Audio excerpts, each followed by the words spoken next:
fellow champions of the positive change. My name is Penny Nkosi from the province of KwaZulu-Natal. I will be directing this program with Mayor Uleboheng Mokgethi and our sign language practitioner, Ms. Sophie Mabaso.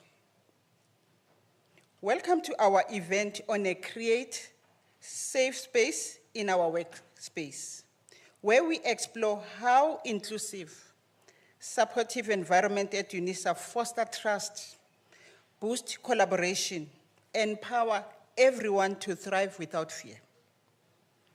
Today, through insightful discussion, we will uncover practical strategies to build psychological safety, reduce burnout, and enhance well-being at Unisa. Let's commit together to transform our workplace into heavens of respect and innovation. I shall now hand over to our first speaker, a specialist officer for the Gender Justice and Youth Development, Me Karabo Mamabulo, to take us for meditation. Over to you, Me.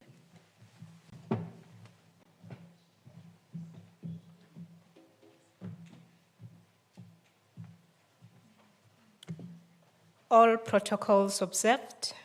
I bring you greetings from the South African Council of Churches. Let's take a moment of silence to observe our different faiths.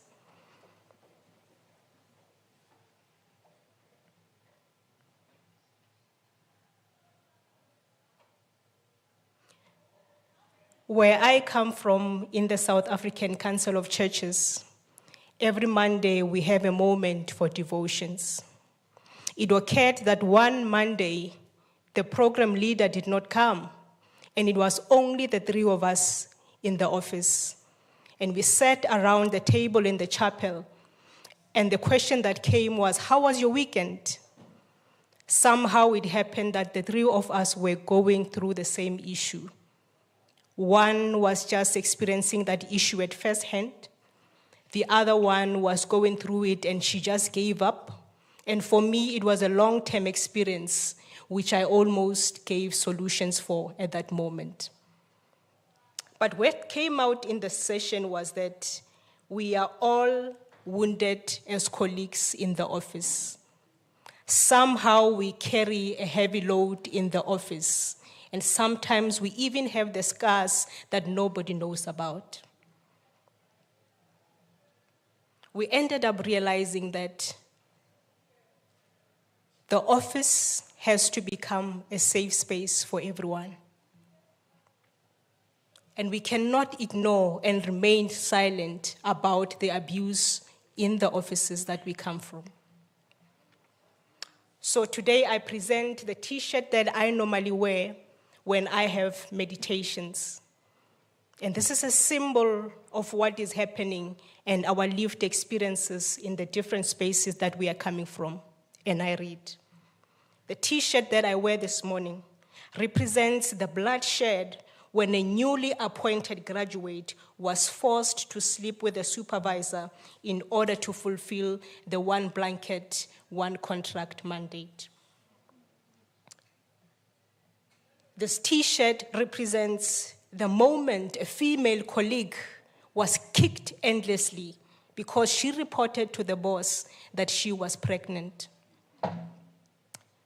This T-shirt represents the bloodshed when a long-serving employee got injured under hostile work environments with no compensation whatsoever. Therefore, this T-shirt represents the colleague who committed suicide after many years of workplace harassment and mental breakdown. This T-shirt represents that one colleague who was sexually assaulted by another male colleague coming from a work event. These T-shirts represent the bloodshed when a colleague got fired and murdered for refusing to remain silent after witnessing continuous workplace abuse. This t-shirt represents the bloodshed when the young black lesbian was continually enduring corrective rape in the workplace only because she had a different sexuality than that of the immediate boss. Therefore, this t-shirt represents the bullying encountered by those living with different disabilities who are deemed to be less capable and less human in the workplace. And lastly, this t-shirt represents the undermining of women due to our gender, our race, our ethnicity, resulting with unfair payments and low positions in the workplace. As I conclude this meditation, we all observe our different faiths, but all I know is that even in the workplace, your God is present. And as I draw from the Christian faith teachings that are coming from Luke chapter 6, verse 31, that says, "Do unto others as you would like them to do unto you." Create a safe space for each other. Because in reality, in all reality, we spend more hours in the workplace. We still have places to go when we knock off. We still have loved ones to go to when we knock off. We still have to be patient in traffic, and we still have long hours maybe to walk to our final destination. Where listening is needed, be that ear. Where compassion is needed, be compassionate. Where correcting is needed, correct with love. And where little grace is needed, be graceful. Let us pray. Remind us, Lord, that our work is ultimately done for you. Help us to be diligent, ethical, and light to those around us so that they may see your goodness in our actions.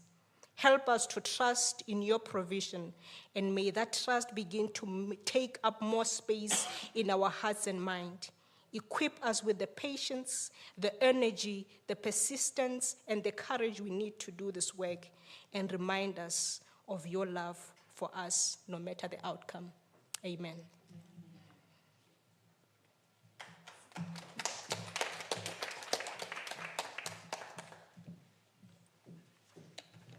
Good morning, ladies and gentlemen. All protocol observed.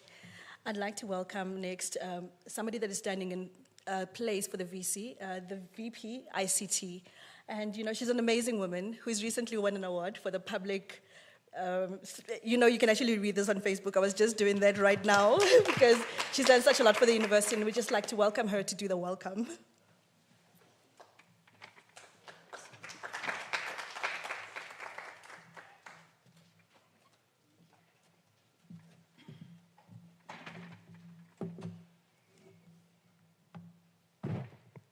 Good morning, program directors, colleagues here present this morning, the chair of the UWF and her deputy, Prof. Mbata and Mayor Sizagele, our guest speakers that are joining us this morning, and all staff members who are here representing various areas of the university. Good morning. The University of South Africa stands firm and unapologetically with women and girls of our institution and our nation at large in the fight against gender-based violence and femicide. It is not only a violation of human rights, it is also a direct attack on human dignity, and it is a barrier to freedom enshrined in the Republic of South Africa Constitution. It causes harm and social ill in our society. It is a persistent problem that cuts across all demographic categories, defining the diversity of our nation. It does not only violate human rights, but it also engraves deep psychological and emotional scars, which may pose a challenge to public health and economic and social development. It is a complex problem in all our communities in the country, and educational institutions are not immune. Unisa is an institution of higher learning rooted in driving transformation, and Unisa refuses to be silent on the scourge of national violence orchestrated against women and children. My esteemed colleagues, scholars, and leaders, as we convene to chart pathways towards sustainable and equitable global prosperity, gender-based violence in the workplace must be understood as a profound necropolitical site in Akile Mbembe's terms. The violence destroys the integration of physical, mental, and spiritual well-being of the victims. It has detrimental consequences if it occurs at the workplace, as most hours of the day are spent there. Sometimes this encounters hyper-masculinities, violent actions, authoritarianism, and territoriality to perpetuate. In this space, sovereignty dictates who lives and who perishes through systemic patriarchal violence and structural inequality. President Ramaphosa's declaration of GBV and femicide as a national crisis signals recognition that these violences exceed social pathology embedded within necropolitical governance mechanisms that render women's bodies disposable in colonial capitalist power structures. This necropolitical ordering, as Mbembe elucidates, intensifies via the resurgence of hypermasculinity and heteronormativity, governing workplaces as arenas of coercive control that normalize women's subjugation and symbolic annihilation. Workplaces become theaters of death in life, eroding women's agency through sexual violence, economic disenfranchisement, and institutional complicity, delimiting valued lives from those systematically endangered. Cases like the 2023 CCMA ruling in Mtseu versus Anglo-American Platinum and institutional failures at universities such as Fort Hare illuminate necropolitical dynamics amid hyper-masculine dominance where policy falters against impunity. The economic costs of absenteeism, stalled careers, and diminished innovation demand that the National Strategic Plan on Gender-Based Violence and Femicide prioritize interventions to dismantle these structures. Men in authority must pursue decolonial ethical praxis, interrogating hypermasculinities and heteronormative systems, sustaining necropolitical violence. Fostering positive masculinities transforms domination into liberation.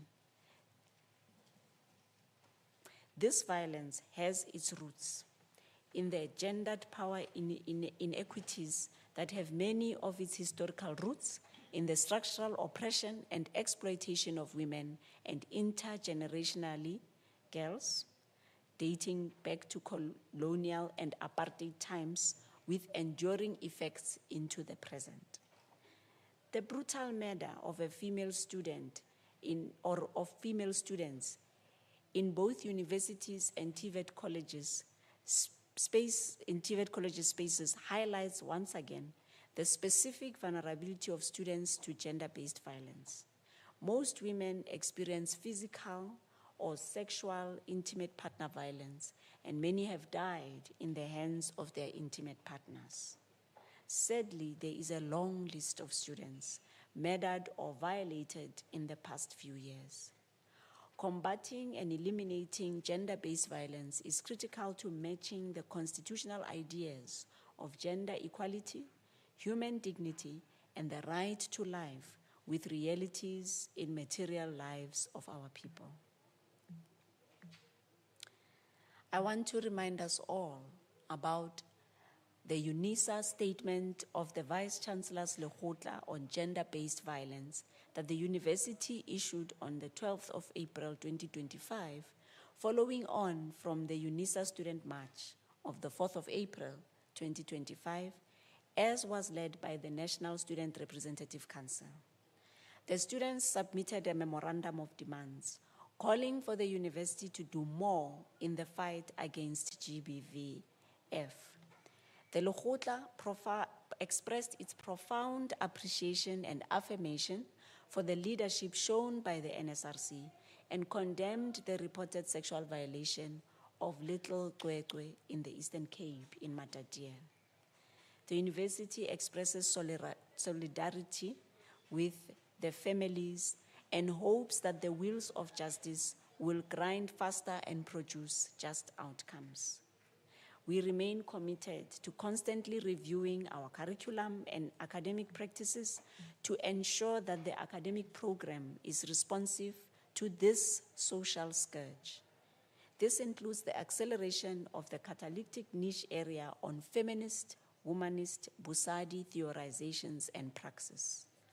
We are a community actively improving institutional culture, policies, practices, corporate programs, and structures to create a better working environment for women, eliminate violent and discriminatory subcultures, and improve gender relations in the workplace.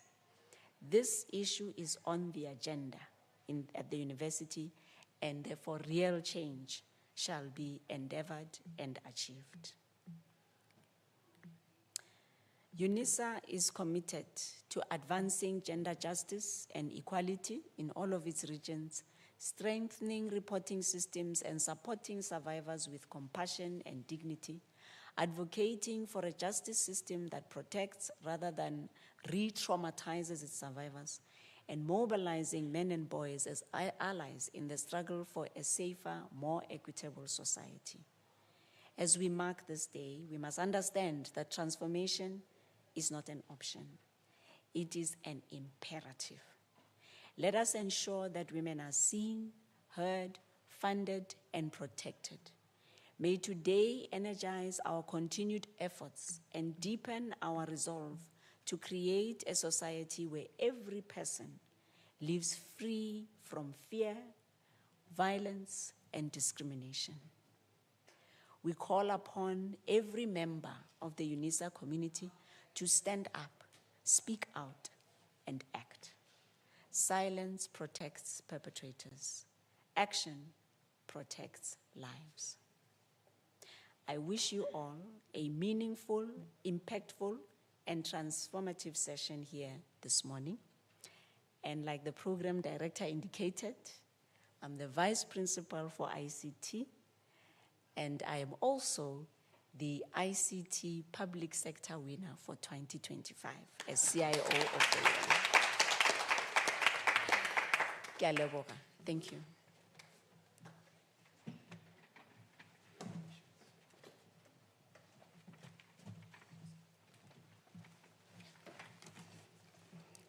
Thank you, Prof, for those kind words. It is so heartwarming to hear that our own organization confirms and stands firm that indeed Unisa will create a safe space in our workspace. We thank you, ma'am. I shall now call upon the Unisa Women's Forum UWF Deputy Chairperson, Dr. Sizakele Matlabe. Over to you, ma'am.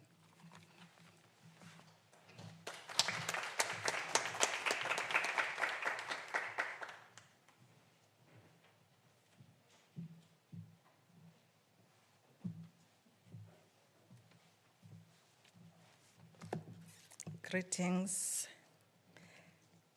to our acting Vice Chancellor, Mayor Mamutabo Nakengi Mukengi, VP ICT. Thank you for coming to the event. Greetings to all our guests. All protocol are observed. I did not prepare a speech, as you can see. I just want to speak from my heart. I struggled to prepare it. When we organized this event, we thought, let's create a space where we can have a dialogue as Unisans to see how we are protecting ourselves or how we are protected in this space. And I'm glad I heard the VC telling us that we are protected in this space because we have policies and we have protocols that we have to observe as the workers. So my question is, I just wanted us to, I hope the guest speakers will assist us in understanding how our upbringing, because we come from communities, from families with different cultures, upbringing and beliefs, and then we come, and cultures of course, and then we come to the university, which has its own culture, it's got its own procedures. How does the things that we have learned from our homes, families, and communities, how do we behave when we come into these institutions that have a different culture from where we come from? Because in most cases, there are things in our private spaces which are wrong, but we have normalized them, like the cases of GBV. You find that you don't sleep at home. If you're a woman, I've heard a woman saying, I can't even study because my man doesn't believe in education. So I have to observe that this person is sleeping, and then I go to the bathroom. I read using the cell phone torch. And then how do you expect this person will behave when he's given a management position or a leadership position? Because he has normalized that thing. It's so wrong, but he has found a way of surviving with it. Others are beaten every day. Others is the shouting, gaslighting, and then how does that person, because he has normalized it, and then when it comes to the workspace, how do they offload it? I don't know if they are able to offload it. These are the questions that we are asking ourselves. So I hope we have Prof. Gajen here, who is a psychologist. We have Me Kakamba, who is also a director and an attorney. We have Unisa HR. I hope you'll be able to assist us in understanding how these traumas that we carry, you know, because we all think we are normal. We are not normal. There are things that we are hiding. There are scars that we are hiding. We just put makeup, nice clothes, work tall, chest out, and people think we are fine. We are not. If I can say right now, take 10 minutes, reflect on your life, write about your life, what you don't like, and then put it in a box. The stories that we can get, I'm definitely sure they'll be horrible. But we have normalized it. So with those words, colleagues, I hope we'll learn more from you. Thank you.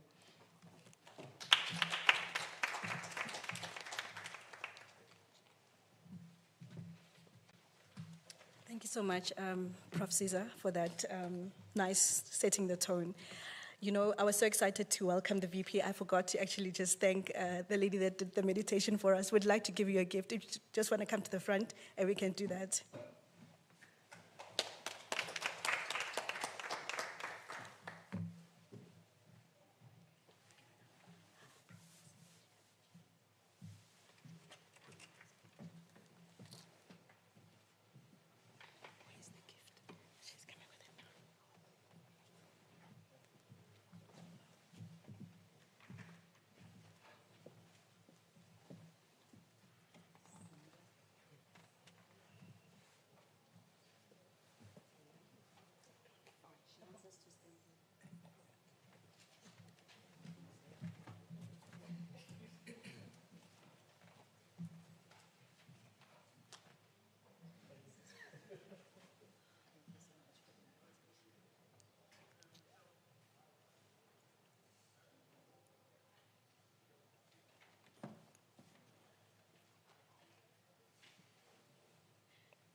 Without taking too much time, we'd just like to welcome to the podium our very next speaker, which is Prof. Matthew Kacheni, to come and do the healing from past trauma.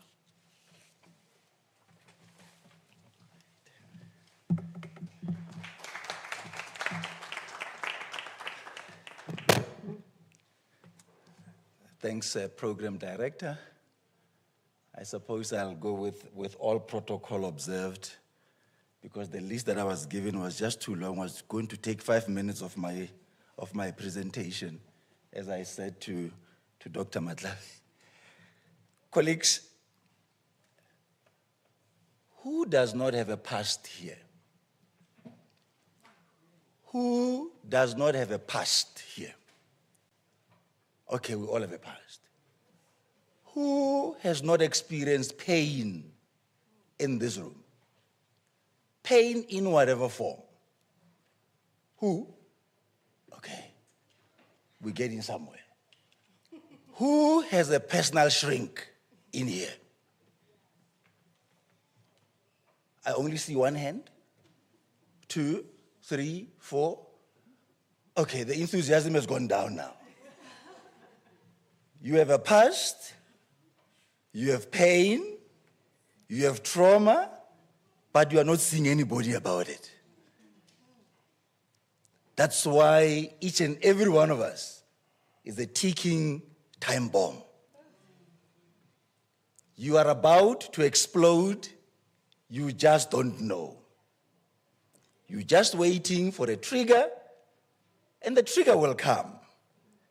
At the most least expected time, it comes and it manifests in every space that we occupy.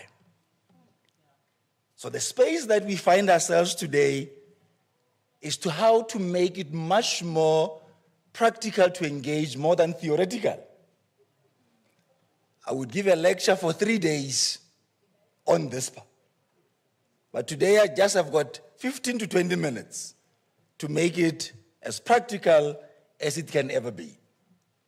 Now, trauma is not a crisis.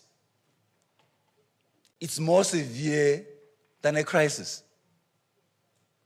Because if you are an individual that experiences trauma, you are at the forefront.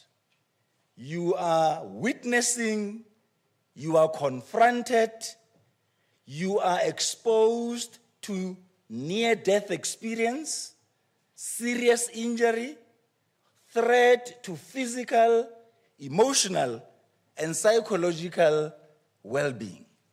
Your intellect is challenged, your behavior can easily be disintegrated. Now, 2 elements that would characterize trauma would be helplessness and horror. 2. We can go into all the diagnostics, but for me, 2. Helplessness and horror.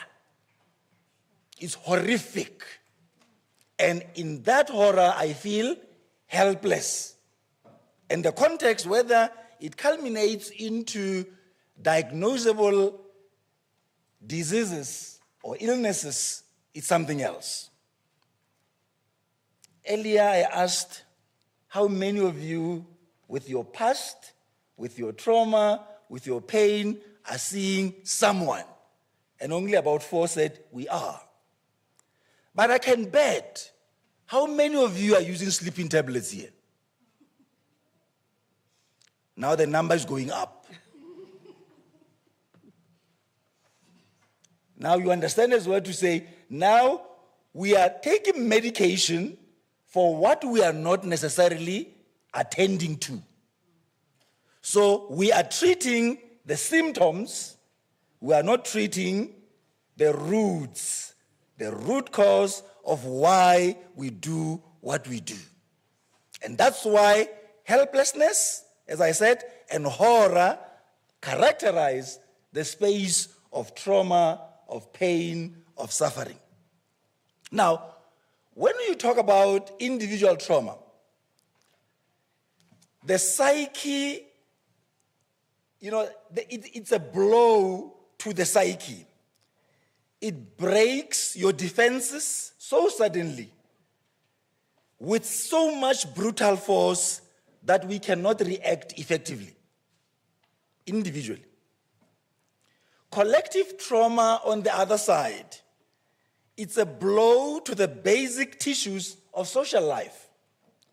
that damages the bonds attaching people together and impairs the sense of communality. Remember, individual experiences, now we experience it as a collective. Now the very fiber of our existence is challenged. The collective trauma works its way slowly and even insidiously into the awareness of those who suffer. A gradual realization that the community no longer exists as an effective source of support, and that an important part of the self has disappeared. We no longer exist as a connected pair or as linked cells in a larger communal body. And we are here today because something in our community is broken. Something in the collective space is broken.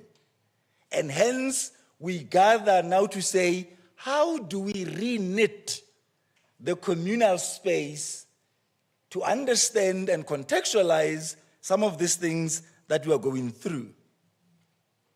Now, any nature of trauma that you can experience, it involves your incapacity to cope. It causes you emotional and psychological stress. And our sources of trauma are very diverse.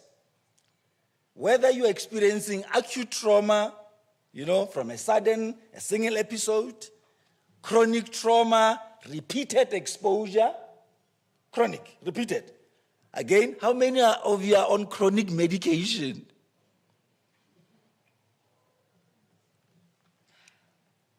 Indeed. Because chronic medication, it says something that I have to live with, isn't it? And with that condition, I need to be able to take these supplements, medication, to keep me in a state of balance. But now, how do we deal with chronic trauma? Repeatedly exposing myself or being exposed to the same thing over and over again. And we're expecting again to wake up energized. But chronic trauma is in your predisposition at that moment in time. Now, you've got acute trauma, you've got chronic trauma, now you've got what we'll refer to as complex trauma now.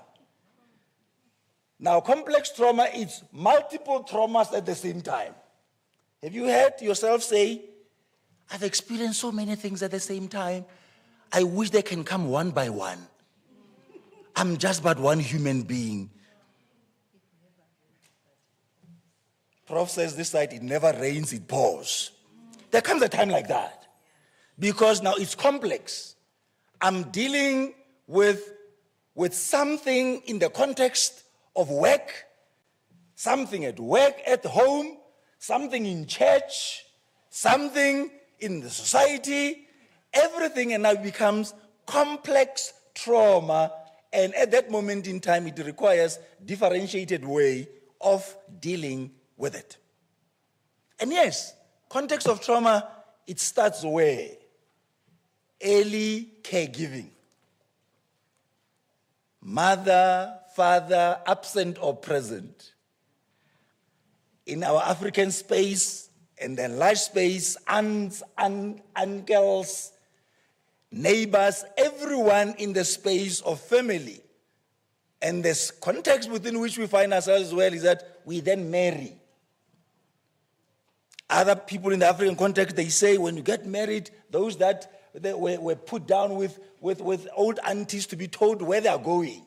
They say, as you are going, kwa kajeni, if baya takata, nawe takata, they tell them, to say, kwa kajeni, there are so many characters that you would find, nyamezela ntombi, and all of that.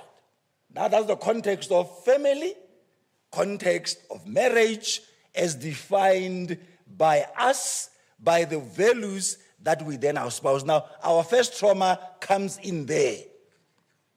Imagine first night, Babazala gets lost with Parkinsonism, gets lost to your room and is naked. First night of trauma. And it's life example that I'm talking about. Now, first night,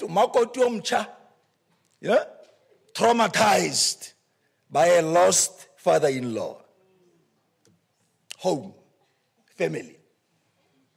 Now, the upbringing that Dr. Matlaba was talking about as well is that we've got different ways of being brought up. And the way I'm brought up, it contextualizes a number of reactions that I'm faced with.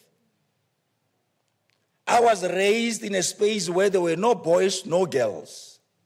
I can wash, I can iron, I can cook, I can clean, I can take care of the baby. No one was excluded. But there are others that would know to say, I don't do those things. Now, if I don't do those things, someone must do them, isn't it?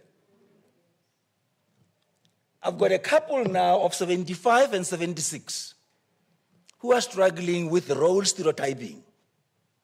75 and 76. They are both old. But this Mkulu expects this Gogo of 75 to still do things like they were when they were in their 30s. 75 and 76.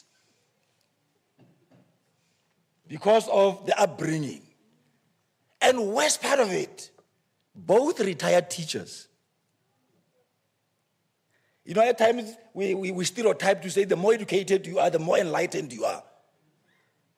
But it doesn't prove that way. Because of acculturation and culturation that we go through. I see a 26-year-old and a 28-year-old that are preparing for marriage. In premarital counseling, the young man says, but I want my fresh pap every day. And the young man is a lawyer.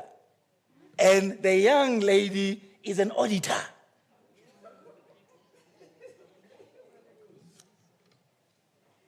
Now, they are in my consulting room, they are preparing for marriage. Stereotyping comes to the fore. Already the space of impressing upon each other in terms of power, control, is now at play. And they are well educated. And are, for heaven's sake, 28 and 26. So it doesn't matter. And I have now again, this old, old couple that, they're in their 60s. They still spank each other's butts as they come into my room. And he says, he can't get enough of this woman. He says, I can't. In their 60s. And they keep spanking. Says, hey man, doctor is watching. And they've got only JC, the then standard 8. And the other one just got, standard 3.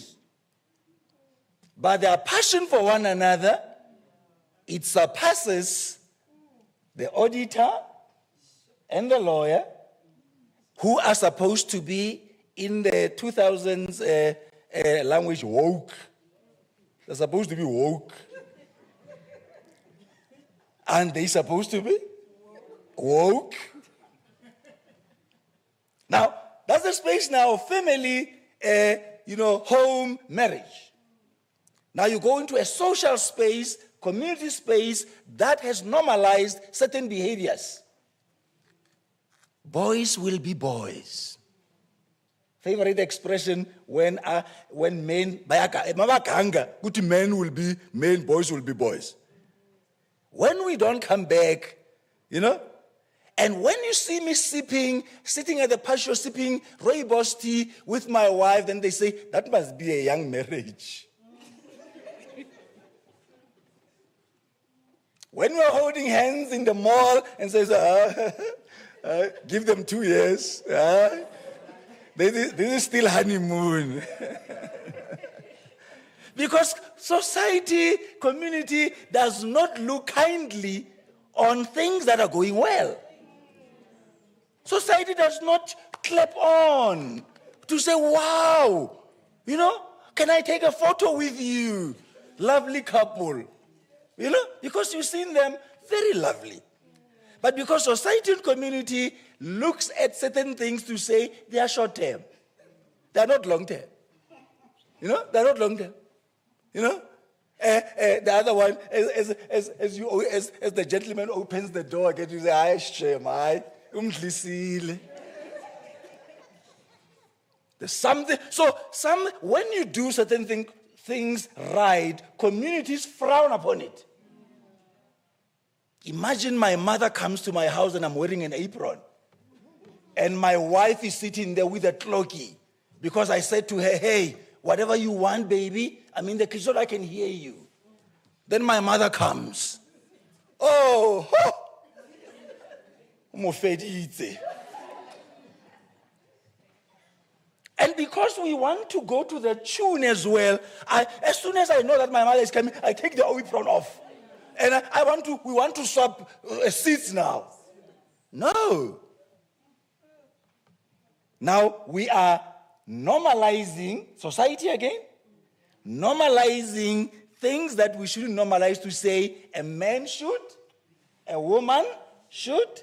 So when they come, when she's got friends there, then I'm the bartender of the day. How can I assist?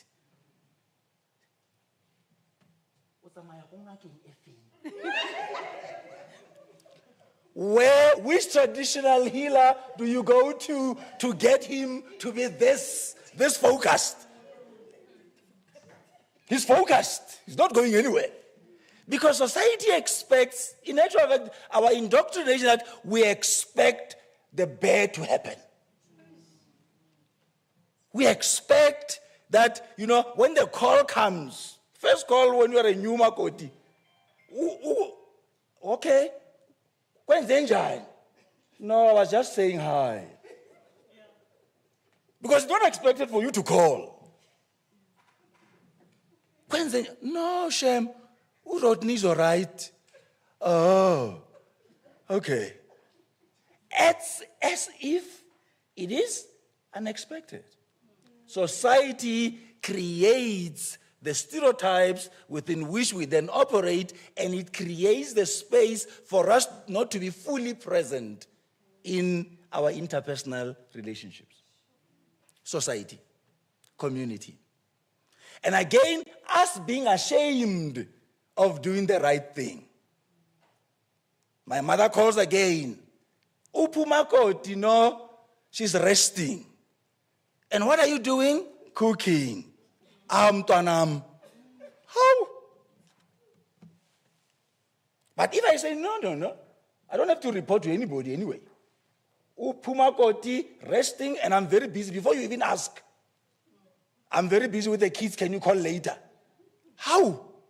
Not even time. Yes, because there's a new acculturation here in the space. Again, context of trauma, church. Church.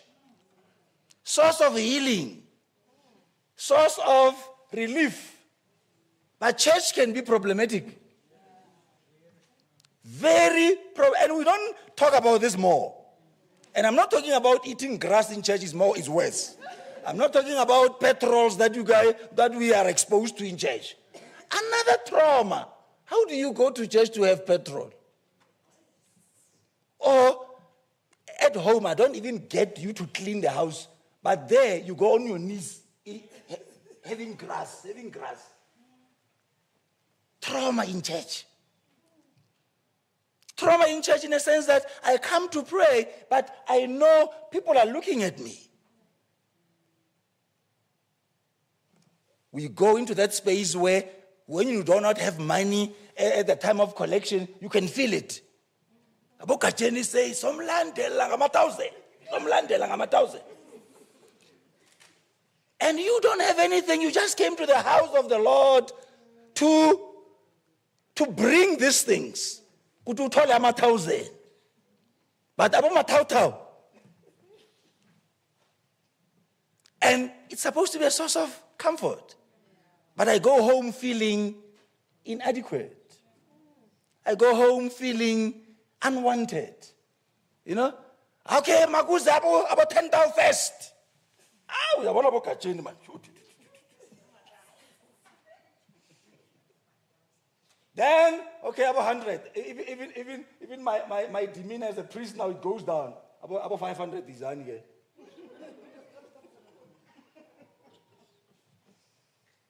And we don't realize the power of the pulpit as well. In terms of trauma. Trauma. Pulpit. Another source of trauma, schools. Our children go to school hoping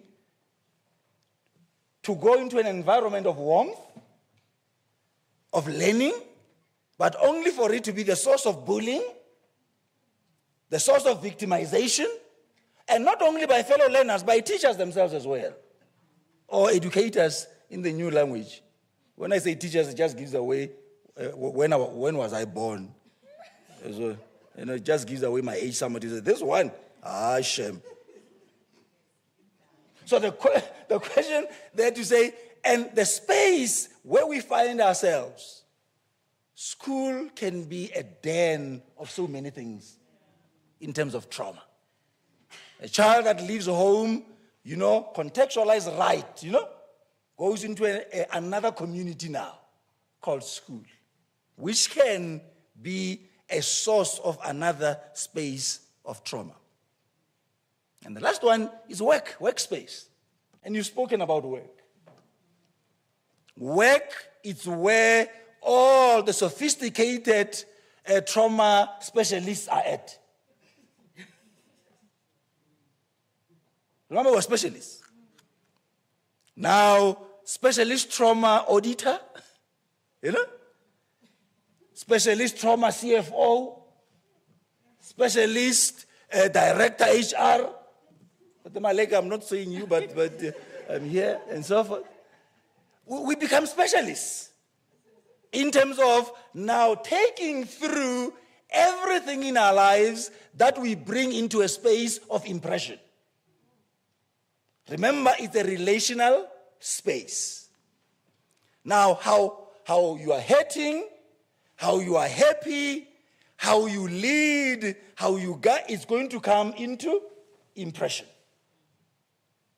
Now, you have heard a lot of times where people talk about, I wanna work in that faculty. They say, I want to work with that leader. Why? Because in the workspace, our understanding is that we manifest in terms of our attributes differently. We bring along what we do, what we cannot get at SBL. Remember, when you go to SBL, you already have an imprint of leadership.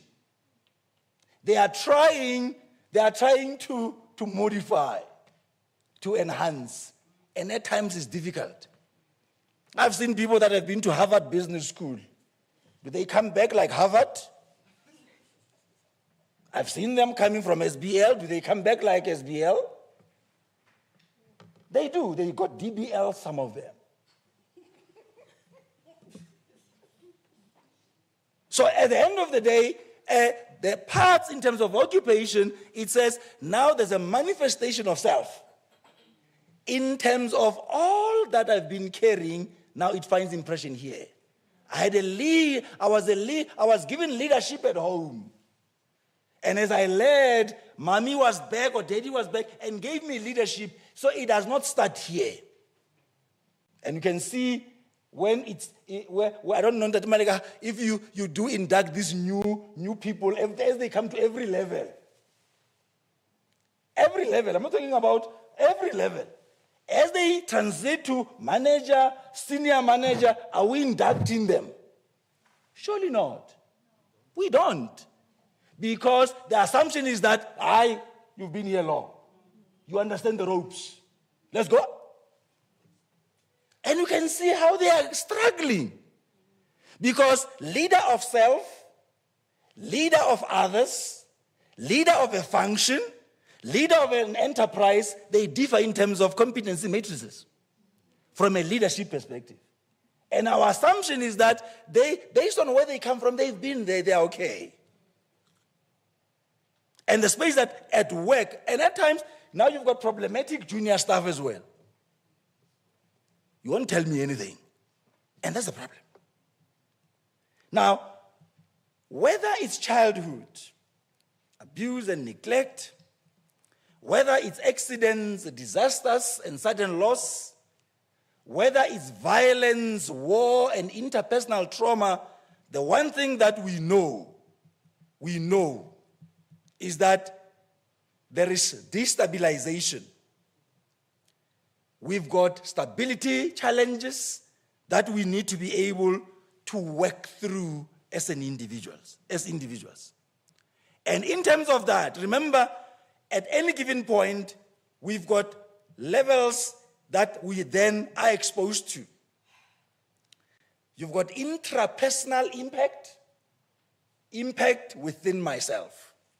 There are times where we need to know that I have a problem. Intra. How I relate with myself. How I treat myself. Why do I think? Why do I feel? Why do I behave this way? That's self-reflection now. You are not pointing at anybody. It's happening right here. Why am I so angry? Some of us are angry, and we don't know why we're so angry. And we need to investigate, why am I so angry? And why am I angry at men? Why am I angry at women? Because women are angry too. Men are angry because they've been traumatized in their marriages. Men have been traumatized by their children. We are generally in a state of challenge with ourselves. When last did you give yourself a hug? When you keep looking for a hug from somebody? When have you hugged yourself? Do you even know how to hug yourself? Let me teach you. Come. If you can't fit, you must lose weight. If you can't fit, you must lose weight. Look how warm it is. That man is very warm. Try it. Very warm. It's very warm. Just to, hey, how have you been? Self. You must live saying, they don't hug me. Hug yourself. You start here. And it's so warm, just to be in touch with yourself. Intrapersonal. I relate with myself. And I start to understand the thoughts, the emotions, the behaviors that I am exhibiting. Before we go to the next one, interpersonal. How I now relate with you. How I treat you. How I allow others to treat me. How do we coexist? Coexistence. We. We. There's a transition as well in terms of that, because you need to understand as well in terms of the space that interpersonally we will see manifestation of what has been undealt with. If you have not dealt with certain things, they'll come. Let me give this example. You are raised by a mother who's a matriarch of the house. You are a boy. And you're saying, the way my mother treated my father, no woman will ever treat me like that. What kind of a husband does that boy become? You've got now a little girl that sees how the father treats the mother, and he says, there'll be no man that will ever treat me like that. I'll show them flames. And men, are we seeing flames? Because there's unfinished business here. There's trauma that has not been dealt with. You know? There are things that needs to be relived, re-experienced so that healing can be facilitated. And that's why most, when they go through this journey of healing, they must understand that they will go through places of discomfort. And that's why many of you are not in therapy, because you do not want to be uncomfortable. But there's no healing that will happen if there's no discomfort. You must revisit the pain. You must reframe the pain so that you are able then to respond in a better way. Social and community level, we are definitely impacted because society with shared values. You see? And this is how it's surprising at times. In this 16 days of activism, the community is together, isn't it? We are together. You know? But when beautiful things happen, why are we not together then? We need to get into a space of making sure that when there's that level of happiness, we are integrated as well at that community level. So there's interconnection when we embark on healing. There are people that we need to identify. There are things that we need to identify for us to heal the way we need to heal at the end of the day. Look at the emotions that you are experiencing. Look at the physical manifestations. Some of us, we've got consistent headaches that no painkiller is taking away. We've got chronic pains physically that are not going anywhere. Because there's that one. You see the body, the brain functions in a very complex way. It knows that thing exists in you, isn't it? And you do not want to attend to it. It creates a redirection. It creates a path to say, I'm here irrespective of. And you can see. And if we don't attend to this symptomology, we end up chronically being addicted to painkillers. Addicted to, and some of you take grandpa like it's one of those things. It's part of your supplement. Grandpa. Yeah? Panado. You know? Hi. Huh? When we have not had coffee, you know, everything. And we got these other addictions that we now go into. But you see, when we've got trauma that is unattended, we end up having long-term health and relationship problems. Unattended trauma attacks you. And it attacks people you love, people you care about, your colleagues, your friends. Everybody at work is affected because someone has wronged Kajeni. And all women will pay for it. All women will pay for it. Because someone wronged me. And I came home, when I was born, I was okay. Until I met Dimakatsu. Until I met Harry. Harry changed me. How many times do you go through that? Someone changed me. I used to be sweet. Chronic health conditions, they lead to these processes that we are going through.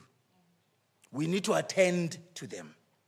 Impaired relationships, they are there, they need to be fixed. But more importantly, reduced quality of life. At what point are we happy? At what point do we really want to be facilitated into a better space? So, find yourself a shrink. When you live here, you've got medical aid. You gap that medical aid with everything you have, but you don't go where it's supposed to take you. You think the GP is the only person. We need that budget. I'm a clinical psychologist and I'm a neuropsychologist. I need your budget to help you to heal. It's about time you focus on self. It's about time you go into mindfulness. It's about time you go into exercise. It's about time you journal your life. It's about time you build trust. You practice self-care. It's about time that at any given point, the lawyer will tell you, now it's time to leave. I'm telling you, your emotions must tell you to leave. Kakamba, not you. They must know when it's time to go. Because emotions are saying it's time. Experience is saying it's time. Now, I conclude with this. Thomas Monson said these words as I conclude. The past is behind, learn from it. The future is ahead, prepare for it. The present is here, live it. Thank you.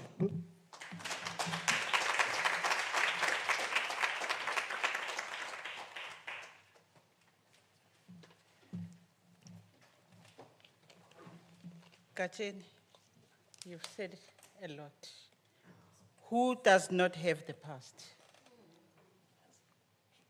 We are a ticking time bomb. Do we know what's eating us?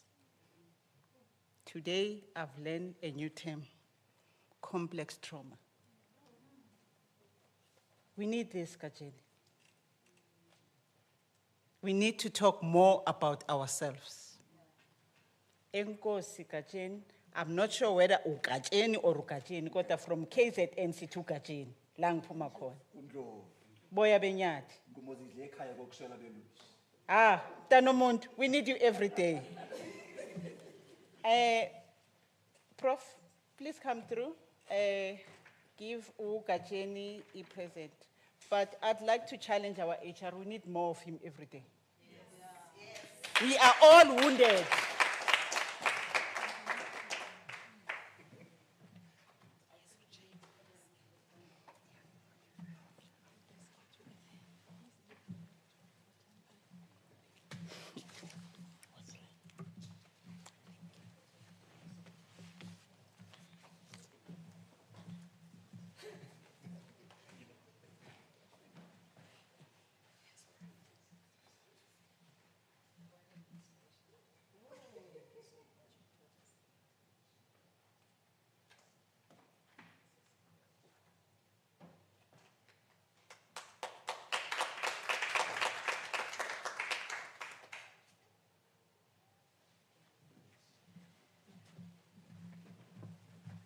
Thank you so much. I shall now call upon Untate Diokeng Maleka, Manager, Employee Relations, to introduce our next speaker. I think today we are going to be empowered. I think the load of our pain, our trouble, and everything that we're going through, I can feel it is going out of my mind because I know there's something I have to do. Over to you, sir.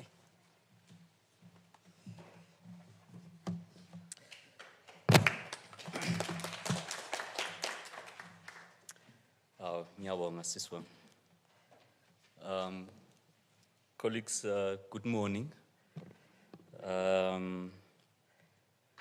Let me take this opportunity to thank the program director for giving me the opportunity to introduce our guest. Today, Me Kakamba Mwelitz. I prefer to call her Miss Q. Because I always butcher the pronunciation of the name itself. Well, Ms. Q is a dynamic, highly skilled trainer and lawyer with a specialization in employment law. With over a decade of experience, she began her legal career in Bloemfontein in 2008 and has since worked at prestigious top-tier firms such as Bowman, ENS, CDH. I can safely that she is a trusted advisor. We have utilized her services as employee relations, and we can vouch for her. In 2018, she embarked on an entrepreneurial journey, founding Effective Forces Consulting Pty Ltd. which also operates under the name Work Courses. This innovative consulting firm has quickly become a leader in providing cutting-edge, high-quality training solutions. In 2020, she took the next step by launching Moeletsi Attorneys Inc., which has rapidly gained recognition for its exceptional client service and result-driven approach. With an impressive track record of delivering tailored virtual and in-person training programs, Ms. Q and her team specialize in addressing key workplace issues for both public-private sector clients, whether it's enhancing employee performance or fostering effective communication or navigating complex legal challenges, work courses. She's known for delivering impactful solutions that drive the results. So as an accredited mediator herself, she excels in resolving disputes efficiently, helping clients to avoid lengthy litigation and achieve mutually beneficial outcomes. Ms. Q is a full member of the Law Society of South Africa and the South African Society of Labor Law, further demonstrating a commitment to professional excellence and ongoing development in the field. Whether you are looking for an expert legal guidance, customized training programs, or support in resolving workplace disputes, Ms. Q is a trusted partner who brings a wealth of experience and a commitment to helping your organization thrive. So, colleagues, join me as I welcome Moeletsi to the podium to make a presentation.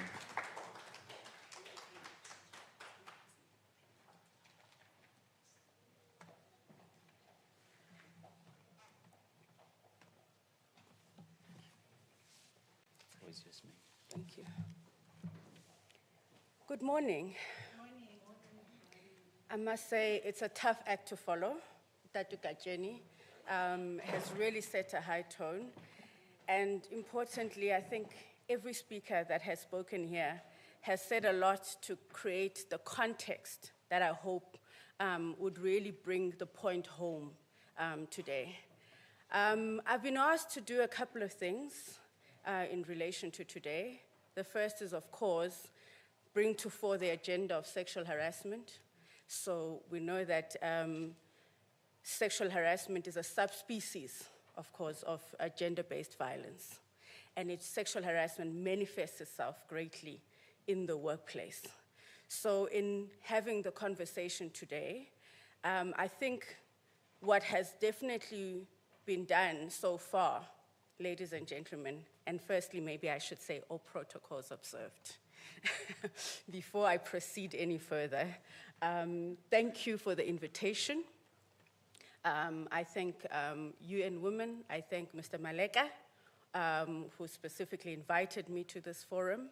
I feel very privileged to have been part of the conversation and to hear everything that I've managed to hear this morning.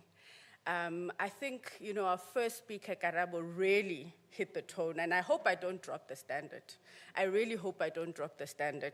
And I just want to say thank you for that. There is a presentation. I'm not sure how we're going to manage it, whether it will be played or I just proceed. I'm happy to have a conversation. I don't want to split the attention of the audience, but it was also important to deliver what I had been given as a mandate. And the mandate was you do need to deliver the message as to what is the subject. When we talk about sexual harassment in the workplace, what are we talking about? What does it look like? And the first thing is that, many of the speakers spoke about that we have a societal problem. And the societal problem manifests itself in the workplace. And that is true. And I will highlight some of these examples. The last speaker spoke about the traumas.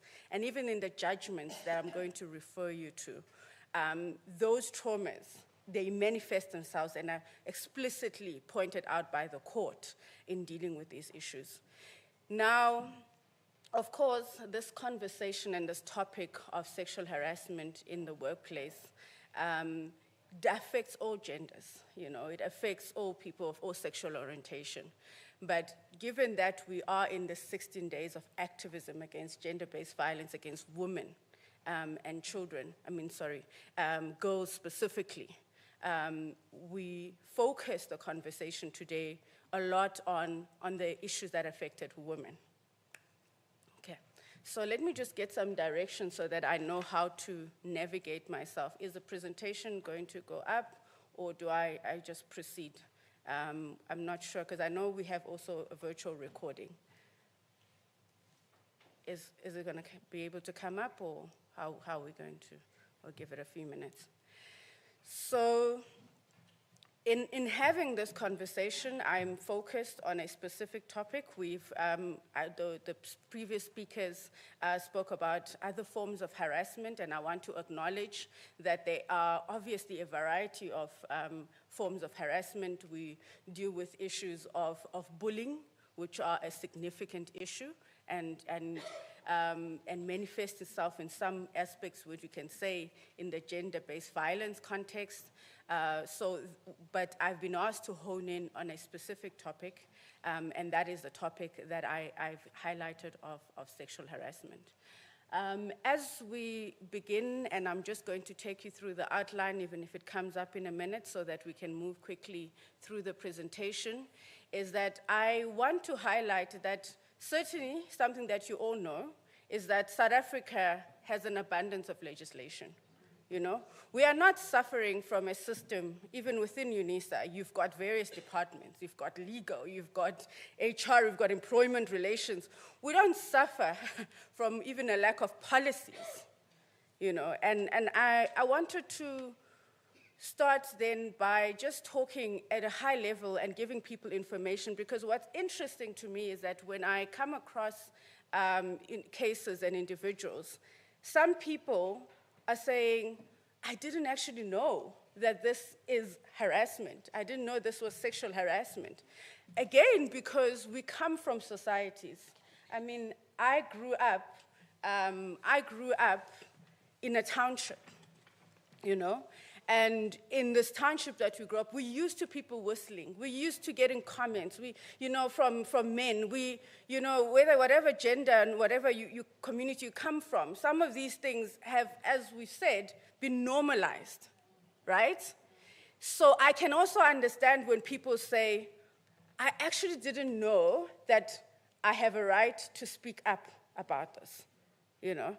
And so it's important that I think, and the beauty of it, and perhaps just to avoid a lot of up and down, I see there's some issues around the technology part, and just to keep the tone, I'll have a conversation and the presentation will be available in case there are any delays with putting up the presentation. I just want to move fast. I know people have a program. So we start by saying in South Africa, there is an abundance of legislation, and part of the legislation we have is a product of what happens at a global level, because we belong to a global community, right? We just had the G20, and we have had, and I think we've learned to appreciate that we belong to this global community.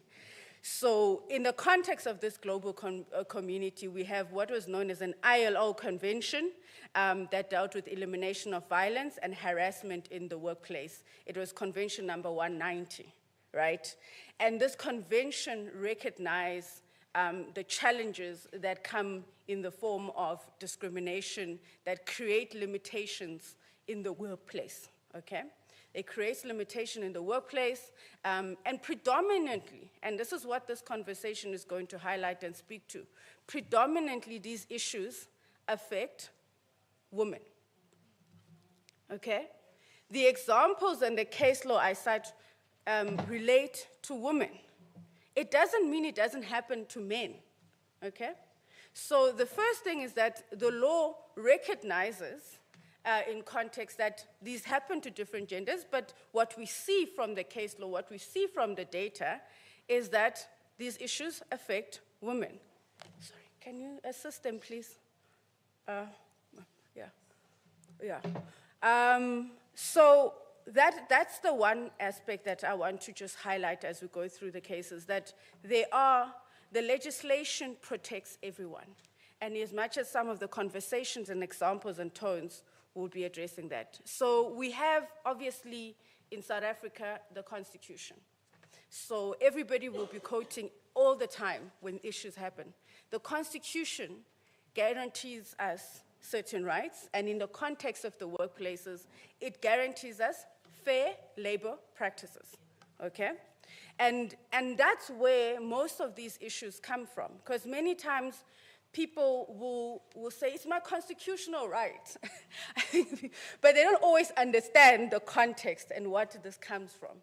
So any other legislation that we have, which is the Employment Equity Act, the Promotion of Equality and Prevention of Unfair Discrimination, the law protects employees in the workplace and says we must have psychological safety, okay?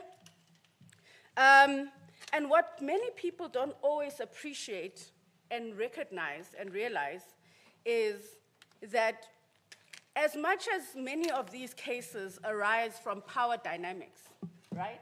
Because in many instances, when we have cases of sexual harassment, it is usually people of power, right?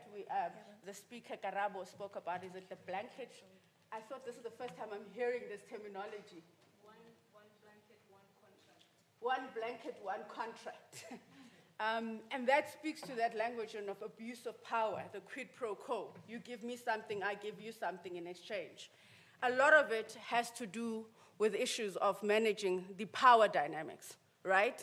What people don't realize is that when people have come to complain to HR and say that there is an issue, these issues, sorry, one moment, this is where we are, they can receive protection. Okay? We have in our law something called the Protected Disclosures Act, right? Because what tends to happen is that people will say to me, I can't report this. I have obviously job security, and you'll see in some of the cases that the courts have learned to appreciate that it is hard for a person in a junior position sometimes to be able to reject these proposals. It is hard for them to respond in a manner that can be deemed decisive. Because certainly when we sit with cases, the perpetrator will say, but she never said she doesn't like it. She never said it was unwelcome, right? So the Protected Disclosures Act is also there to protect people who blow the whistles on improprieties, right? We've got the Protection from Harassment Act. Now that happens in the context where you might be facing a third party, right? So I come here and I, sexually harass you. Obviously, Unisa can't discipline me. I'm not an employee of Unisa, right? But you've got protections outside. You then can open a harassment act, and the magistrate court has authority to sit on these cases.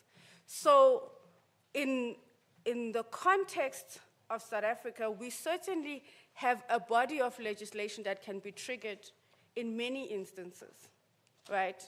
But of course, we may appreciate that we have this legislation. How it's enforced and when it's enforced is the challenge, right? And I think what I wanted to just say is that, we now find ourselves, for me, where I've dealt with cases, is that the victims themselves are the ones coming and they're becoming the lawyers. Literally, they come and tell me, I read this, and this is what's happening.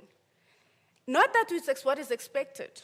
It's just obviously indicative of the challenges we face sometimes in communities, that even though we have this legislation, there's not enough education on it. One interesting case I had was a lady who was sexually harassed literally 20 years ago, and she lodged this complaint against the manager who was about to retire. And the question that came up was, why now? So she said, my daughter is facing a challenge at work. And because, she's been talking to me about this, and as I'm advising her, I felt, that sense of, You know, it's like I can't believe I'm guiding this person, yet I had my own incident. I have that trauma that I have not dealt with from 20 years ago, where my manager touched my breast in a lift. She carried this for 20 years, you know? And she said, I just wanted it to be out in the open because I felt I'll get healing in this process. And she also made reference to recent training, obviously, that also had taken place, and that's why she was able to guide her daughter, recent training that had taken place on this specific topic. So let's proceed on the conversation. In the context of the workplace, company policies are guided, of course, by the law, right? I've given you a high level of the law. I've referred to the Constitution, the Employment Equity Act, but this is then broken down to a practical level. The practical level is in the Code of Good Practice on the prevention and elimination of harassment in the workplace. Now, that document gives you even specific to the T examples of what bullying may be, you know, what sexual harassment may be. Of emphasis to this point is that it begins by saying South Africa regards all forms of harassment as a form of unfair discrimination. Therefore, all forms of harassment, such as sexual harassment, gender-based violence, and harassment, bullying, racial, ethnic, or social origin harassment must be eliminated. Now, what's important and key in the legal developments is that gender-based violence is now also being named in a document that is addressed largely to employers in the context of a workplace, okay? So employers, Unisa has committed through the Office of the Vice Chancellor to support and has indicated its clear stance, its unequivocal stance, that it itself stands against all forms of harassment. So, as I've said, I'm here to unpack specifically the topic of sexual harassment. What is sexual harassment? Sexual harassment is unwelcome, unwanted sexual attention, or conduct of a sexual nature, which impairs the person's dignity. Dignity is a key part of who we are, you know? In case law, they describe it as a sense of self-worth. So it isn't just about the sexual attention, it goes deeper, what the sexual attention does and how it makes the individual feel. It can be physical, verbal, non-verbal conduct. Can be repeated behavior or a single incident. I'll be referring to case law, and women are disproportionately affected in the workplace by sexual harassment. Okay? Gender-based violence, of course, as we've termed it, GBV, refers to any harmful act that is directed at a person because of their gender, sex, sexual orientation, or gender identity, which results in physical, sexual, psychological, or economic harm. These definitions are important. I've been doing this year a lot of training. I was privileged to be part of the PATCO rollout to the bus drivers, this sexual harassment training. And we talk about these narratives that come from our society and how they manifest itself, and the need to transition from whatever we may be in our homes, you know. We talked about patriarchy, that certain homes have really entrenched roles. The young lawyer who believes that his wife must still cook pap, you know. And that was, you know, it was so interesting talking to these old men. Most of them are old men. And this conversation and understanding sexual harassment. And when the first thing they said, when I was doing the training, they said, ma'am, I'm being confused by the language that this company is communicating to us. Just a couple of weeks before I came to roll out these series at about 20, 30 sessions, because it was at different depots and so forth. The CEO had addressed them and talked about how they were a family organization, right? Many people had found their wives there. And they talk about how the realities in society is that they say it's the men who will pursue the women. It's not generally the woman who's going to pursue me. So, when you talk about unwelcome, unwanted, I said, but women love the hunt.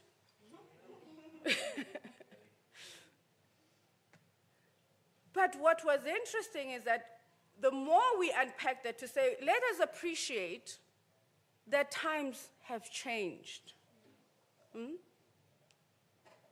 What was okay then, the one man said, how we approached a girl was that we would take a rock and throw it at her, right? And then that's how we'd get the attention. Times have changed.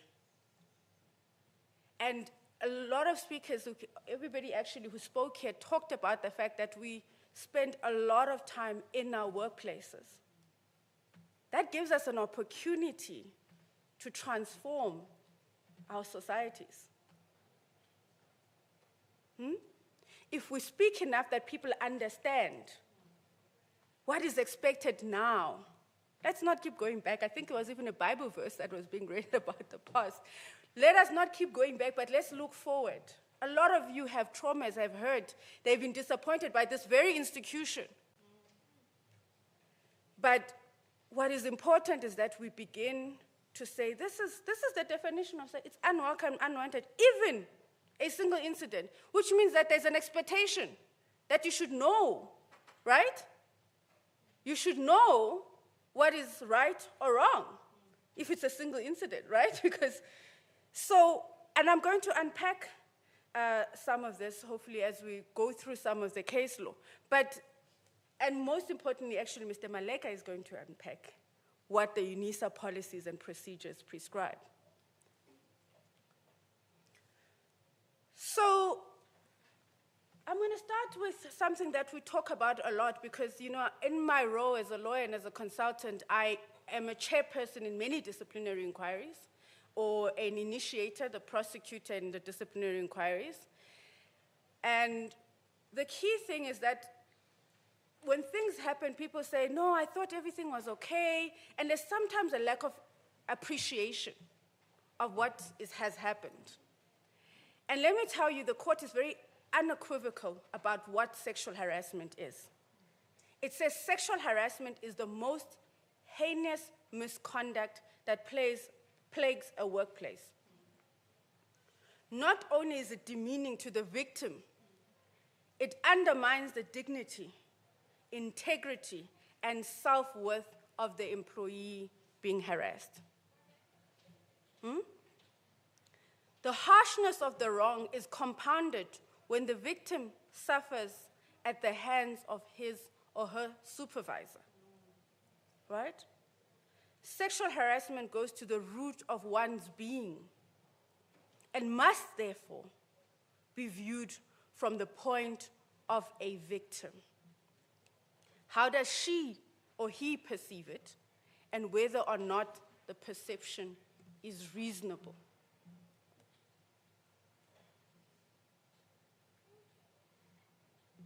It's a lot. The prevalence of incidents, we talk about this hugging. Even men and women, I think we need to learn each other's boundaries. Let me unpack what I mean by that. There are a number of cases that have addressed this topic of sexual harassment. Gaga versus Anglo Platinum is one of them. We had a group human resource manager who kept asking his PA on dates, making various sexual remarks concerning how she looked and so forth. She didn't tell anybody, she didn't report the thing until she resigned. And when she resigned at the exit interview, she disclosed that this had been an issue. It had not been the issue in this instance specifically to make her to resign. I think she had an opportunity elsewhere. But she then brought it up in the exit interview. And then he was charged. Of course, as we experienced in many instances, he denied completely these allegations, denied that this had happened, right? And what the court noted was that, because we come across this in many, many instances, it's he said, she said. And the easiest defense is, I don't know what this person is talking about, right? The court said, you know, if we then compare the things she has said, and we look at other people, and we look at some of the explanation, because this is what happens, right? Says, I would never say that. I would probably say something like this. Or there's always, you know, even though I'm denying it, but an almost a side explanation. Like in the one case that I'll tell you about, where the gentleman says, no, I had a procedure, so I wouldn't engage in sexual activity. My procedure wouldn't allow me. And so, you know, these things are looked at, of course, in finer detail. But what is important about this case, even though it happened many years ago and reported in 2012, is firstly, when one has regard to this gentleman's position, you know, we talk about HR being the custodian of HR policies, right? And the court said the nature of the harassment was wholly deplorable, perpetrated by a man entrusted with people development. We also then have a case that's widely cited because of the significant sum that was awarded in this case. Now, the difference between this PE Dr. Beyers versus Dr. Beyers Nodia municipality case is that the Gaga case was pursued in the labor court. Even the judges in the high court, which dealt with this Beyers Nodia, noted that this employee went the unconventional route, which is to go to the high court, meaning that she didn't seek or raise her complaint purely on the employment legislation that regulates the workplace. It was almost like a normal commercial claim in the high court. It was based on the common law duties. I know I'm being legalistic, but it was a different claim from what you would bring ordinarily in the labor court is the issue, right? It's more like a civil claim that she had brought here, where she instituted damages in the high court. This case, again, involves a person on authority, in that Mr. Jack was the supervisor of this lady. And one day they were in the office, he bent down, and basically he kissed her. There was even saliva in her mouth in this incident. And she was left very traumatized by this specific incident. Very traumatized. And hence this significant sum. So this sum that's almost 4 million rands that's awarded takes into account a number of things when we deal with damages, right? There's future loss of income, there's calculated current past, medical expenses. So she has gone to psychologists, the loss of income, she couldn't get a job. She had really suffered severe trauma as a result of this incident that happened. A case that we have cited a lot because it actually comes at the beginning of the trend that we see now in court with cases of sexual harassment is this case of a Liberty Group versus Margaret Masango. And the significance that comes is that this is what typically happens in some workplaces. An employee is subjected to sexual harassment. She then goes to a supervisor and says, this is what's happening. They say to her, go check the policy, check if what is happening to you is sexual harassment. So you read the definition that I've given you, you look at your scenario and you make the analysis. right? Then, this very person she went to goes to tell the perpetrator, do you know that this lady is saying you are sexually harassing her? So what happens? He goes to her and says, by the way, I know what you're up to. Watch yourself, right? So the court there was not impressed with the employer, you know, and how it failed to recognize the seriousness of this. And she had tried to resign many times, and then she was given assurances, and then she didn't resign, but eventually she resigned. And there she was awarded 250,000 in damages. Important from Gaga versus Anglo Platinum is, you know, the HR manager kept saying, but if she didn't like these things that she said she didn't like, why didn't she communicate? So the court said the fact that the subordinate may present an ambivalent or even momentarily be flattered by the attention is no excuse. Particularly where at some stage in an ongoing situation, she signals her discomfort. You know, kept saying, let's go out for lunch, let's go out for dinner. Says, no, I'm not available. No, I'm not, no. You know, whether it's subtle sort of, I'm unavailable. It's not direct, right? If not the initial behavior, then at the very least, the persistence therein is unacceptable. So the court says, you know, fine, sometimes you may say, fine, he did this once, but the fact that it persists is a key signal. I try to put a lot of information, and you'll have the slides, because I thought there were some key points that came across. The first thing in Gaga, we're dealing with an HR manager, a person in a position of trust in relation to protecting this organization. As the court said, you have someone who is responsible for personal development. This is not the only case. We've seen cases where people are supposed to implement these policies, right? And the court spoke about that, and I talked about in detail how the court said this was deplorable behavior. What was important to highlight there is what was highlighted about how people in junior position, this was his PA, right, are put in this difficult position, right? And the court said the individual was placed in this position where they were compelled to balance her sexual dignity and integrity with her duty to respect her superior, which obligation, no doubt, was appreciably compromised by his behavior, right? And the court made reference to many instances about these dilemmas that people in junior positions face. The students who want to pass, who have lecturers who pry on them.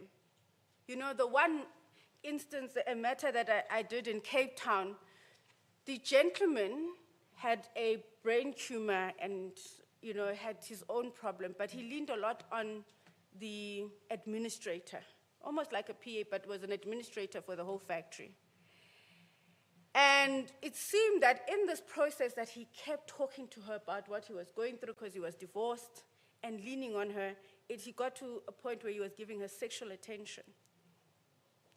And she said, my husband lost his job in COVID. It was so difficult for me to make that line very clear. Firstly, because we have become so comfortable with each other, right? Because she's been supporting him. And now it seemed that it just, you know, it went to even a difficult angle with the sexual harassment issue. And it is recognized that these power dynamics can affect how complainants or victims, the courts don't like using the word victims, but may experience.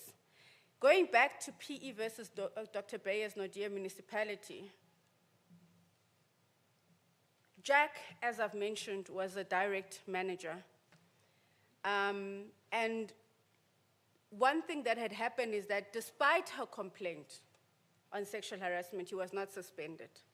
And the court observed and made comments about the fact that she was left to fend for herself because she still had to go through passages, passing this individual who had grossly violated her, right?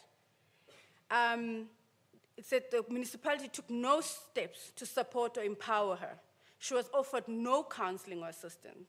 There was no communication, with regards to denouncing Jack's behavior. And the one thing was also around how they conducted themselves in the litigation process. And the court spoke about how it was clear the municipality, as the employer, had failed to appreciate its own obligations.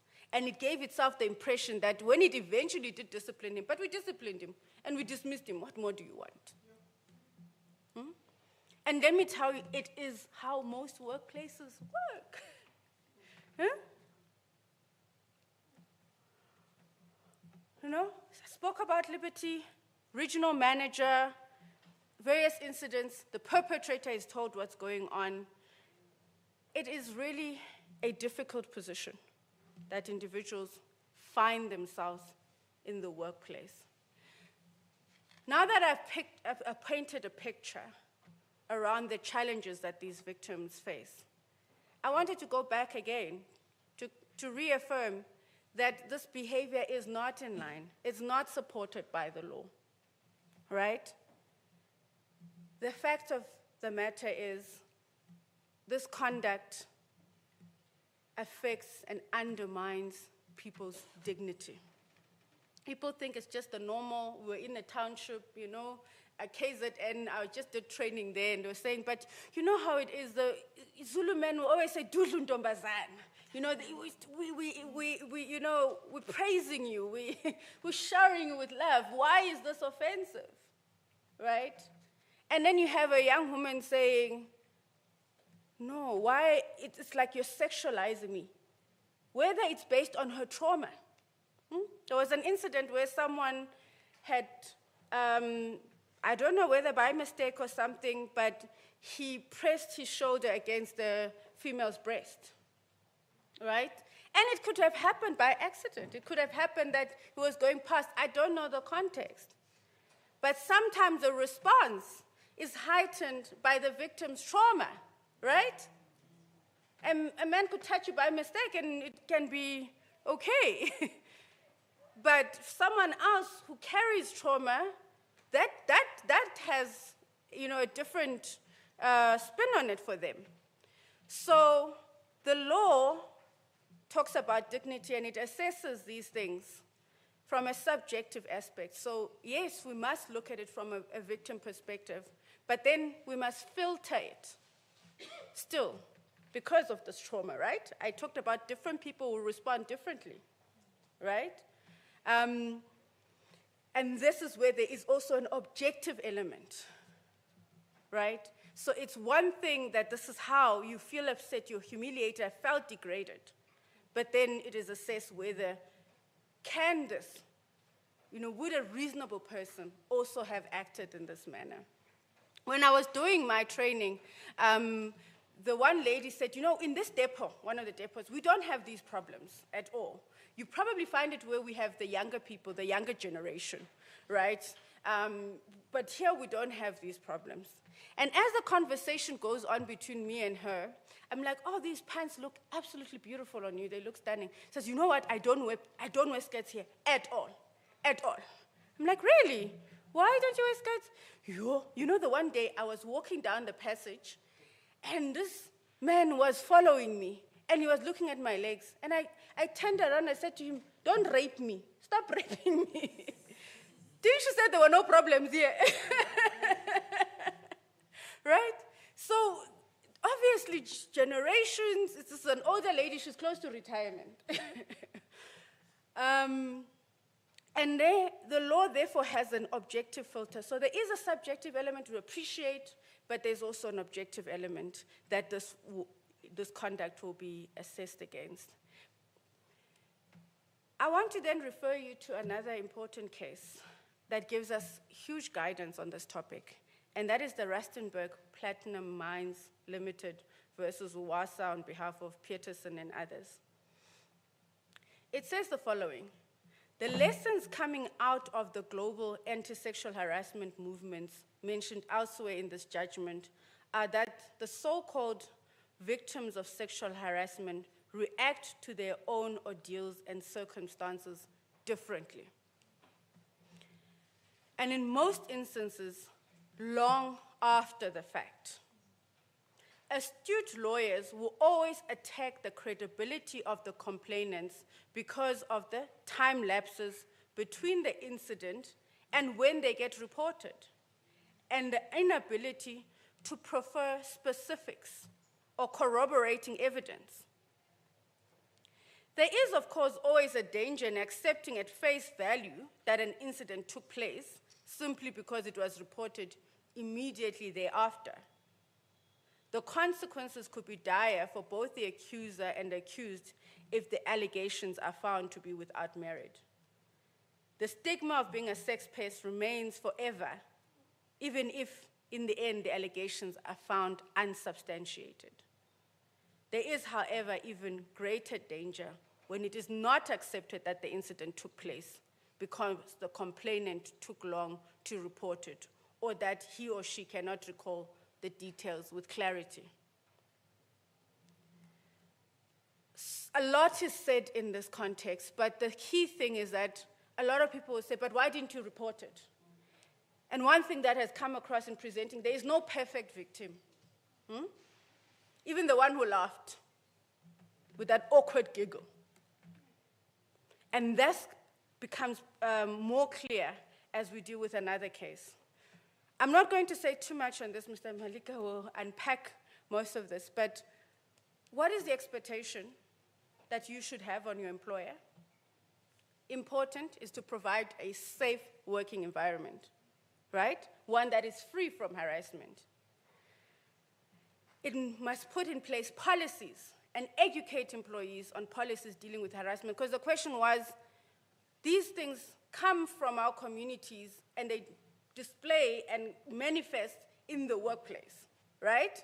And the question is, how do we resolve that? Well, we resolve that. Normally when I do this training, I have this house that I put up. And the house signifies that you are moving from your own house to another person's house, right? And when you are in someone else's house, the expectation is that what? You at least conduct yourself in a manner that is acceptable to the owner of that house, right? That is certainly how we were taught in the Xhosa context, in the African context. And so same thing with the workplace, is that the employer needs to ensure that you understand what is expected in this workplace, right? And those policies need to be there. The law requires that they are there, right? And the other important thing, to avoid the 4 million rands, the 200,000, the damages, the high amounts that are there, the obligation is that when these things are reported, employer must act immediately. Now, when I did training, apparently this had been a conversation, I think, in one of the parliamentary committee around the conversation of what is immediately. And there was a whole lot of example of immediately. Could still be, I still got to my destination and it's something. Certainly, the point is with immediately is that this should happen as soon as practically possible. When you have reported it, action must be taken as soon as practically possible, right? The duty of confidentiality around incidents. Now, this is a big one. And the only way I come around and get people to understand this conversation is that, do you know gossiping is misconduct? I remind them, it's misconduct to gossip. Because the confidentiality one is the reason people don't report, right? Because they are now afraid that they are going to be that person who reported harassment. Everybody's going to know. She's the one. That one with the ponytail, she's the one who reported. And the second thing is around what then transpires in the inquiry, because the whole process has been compromised, right? So if confidentiality is not maintained in the investigation process, by the time you get to that disciplinary inquiry, things fall apart. I have had incidents where people say, I say, okay, so who are we going to bring as a witness? No, we can't bring EXCO because they're going to gossip about it. We can't bring whoever. And we go through this whole list of trying to find someone who's going to represent the organization, but at the same time, whoever is told must not get this information out. It's a challenge. In cases of serious misconduct, you may grant additional sick leave and so forth. I'm going to move a little bit. So now, I think I've covered in the main the context of the current challenges we face. But our problems, they grow with time, right? As things evolve, challenges evolve. And this evolution comes in a form that many of you are probably familiar with, which is the digital platforms, right? The UN has done a lot of work on this issue. I was surprised as I was doing preparations for a webinar where I specifically only talked about digital violence in the workplace.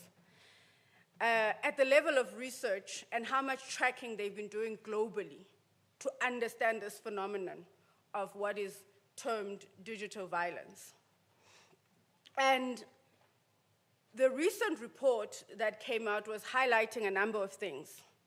The first thing was the huge backlash against activists around gender-based violence when it comes to issues of women's rights.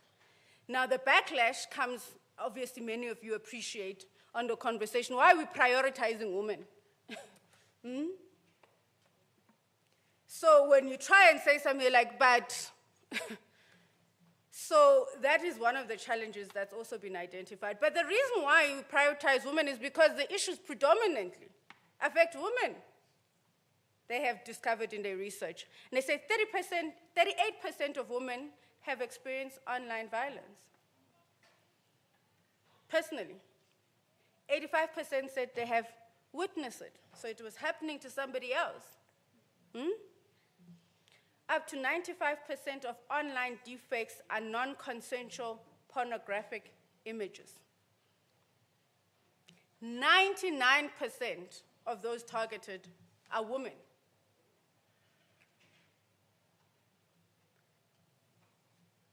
So as recently as the 20th of November, the UN was highlighting the prevalence of digital violence against women. So given that this is a phenomenon, they then went about to find a definition, which is, they term it technology-facilitated violence against women, which is an act committed, assisted, aggravated, or amplified by the use of information communication technologies or other digital tools that results in or is likely to result in physical, sexual, psychological, social, political, or economic harm, or other infringements of rights and freedoms. This definition is important insofar as you want to track the research. So it was there were a number of reasons that it had to be there. One was to ensure that there was an alignment of what everybody was talking about, of course, but also for those who are in research, that they're able to gather more detail, and there were also various other reasons cited. But what is important in this definition is that it not only addresses the ones that would create the contents, but even those of us who share these things that we receive, right? And the use of technology remains a high point. So examples, of course, we've seen misinformation that comes around about people, impersonation, cyber harassment, images of video-based hacking, stalking, many of these forms are there. One thing it was also recognized is that a lot of this phenomenon seems to affect public life figures, journalists, human rights defenders, politicians, feminists seem to be most affected in these issues. 73% of women journalists reported experiencing online violence. So as I come to the end of my conversation and on this topic and highlighting the physical forms that sexual harassment will manifest itself, the various forms that violence against women will manifest itself even in the digital context, the question that I think is on everybody's mind is, how do we fix this? How do we resolve this? The challenge that is faced by workplaces is obviously the power dynamics, the hierarchies. You know, even when there's a will on the HR person that you've reported this matter to, it may be that the system may be many forms. And I always say, the solution therefore arises out of a collective effort. There has to be a collective effort. I think I met Tulisile from the trade union. Trade unions have an important role. I spoke recently at Democracy Works event that they held, and they were speaking a lot about whistleblowers and protecting them. And the people who spoke a lot there were trade unions and the challenges that they face in protecting whistleblowers. And they were seeking solutions. So the role that the trade union movement can play, and various other committees. We're talking about, you know, Employment Equity Committee. I mean, it was here part of the introduction that was made by Matapelo that, you know, underneath all of this, the main thing is about equities, right? Sexual harassment, when a woman is sexually harassed and they don't feel safe, what happens? They'll generally resign. They leave. We saw in some of the cases, they leave. That talks to how their career progression is then curtailed, right? So, Employment Equity Committee, and what I have served on Employment Equity Committees when I was still part of a formal structure in employment, is that we have a key role to play. And the beauty of that is that we've got people from different levels that come to engage. At least, whether artificially or so, there's that level of saying we're almost at the same level because we can freely engage. So we need to seek out the platforms that also are, you know, having the same conversations. As I'm making an example, employment equity, we've got HR, we've got legal, we've got the risk team. In some companies, legal and risk are split. Risk is supposed to say, 4 million rand is a lot of money that Unisa would not afford. You know? So we've got so many stakeholders, and we need them to enable us to limit the rooms of those with power that try to suffocate the attempts of addressing issues. Management must learn to act decisively without fear and favor. One of the things that always comes up, I'm almost at the end of this talk, one of the things that always comes up is inconsistency. Ben did the same thing, and he wasn't disciplined. So why is this, you know, happening? I mean, there's a judgment, a recent one now in 2015, relating to a Shabangu and Pepco, Pep stores, right? Interesting, the guy says, but you're being inconsistent. Guess how he says the company is being inconsistent? He did the same thing to another lady, and he was asked to apologize, and that's all. It ended there. He's comparing himself as the comparator. Remember, in inconsistency, you are saying you are treating me differently. Like, why now? Why are you now escalating this? Now I'm, you know, being taken to a disciplinary. Now I'm being dismissed. But in 2016, I just had to write a message to say, I'm sorry for touching you. You know? So, management and those with an opportunity, the sad thing is that, you know, the problem is, even whatever position you are in, people are always looking for growth. I've interviewed people who say, I hear you, and it ends there. And then I hear they've gone to CEO, they've gone up the ranks. They didn't want to navigate the politics of this situation, right? And that's why they rather, I'm going to respect our meeting, I'm going to respect what you're saying to me, okay, but I'm going to do nothing about it. And the question for me is that you think the victims are strangers. but you have a child, you have a sibling, you have a relative. Are you only going to act when it's someone close to you? And will you have the power to act when it's someone close to you? The one time I turned a witness who would not testify was when I asked him, do you have siblings? He said, yes. He said, I've got a sister. And I said, okay, everything you have told me, if it happened to your sister, would you still not know what happened? And then he went out, and then he came back, and then he started telling me what happened. We must create a culture of encouraging people to come forward. But those people need to be protected. I think I've already said the importance of all stakeholders. When we talk about technology, the UN talks about employing women who are in the tech space to be able to identify solutions. Because it's a problem that predominantly affects women. And they talk about then bringing them on board to spearhead the solutions to manage the growing scourge of technology-facilitated violence against women. So thank you for the invitation. Thank you for this platform. The only thing necessary for the triumph of evil is for good men to do nothing. I think we already know this. But you have taken the best step in coming today and being part of this conversation.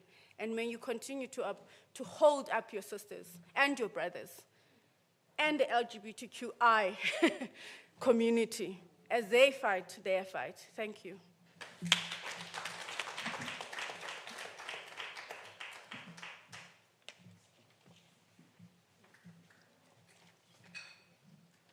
Thank you so much, Ms. Q. I'll also call you Ms. Q because I don't want to say your beautiful name wrong.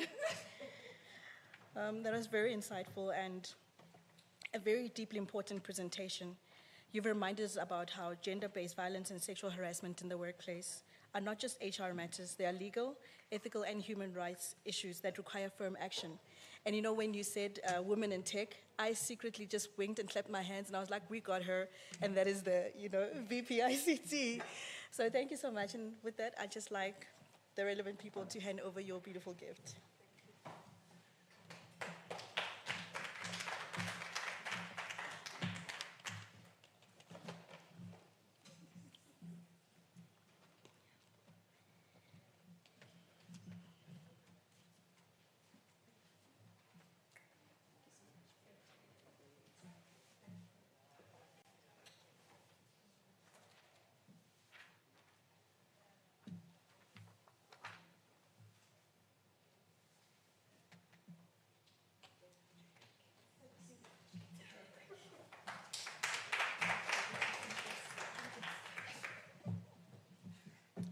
And without wasting too much time, we're going to hand over to Mr. Malega to take over for management of reporting grievances and complaints at the workplace.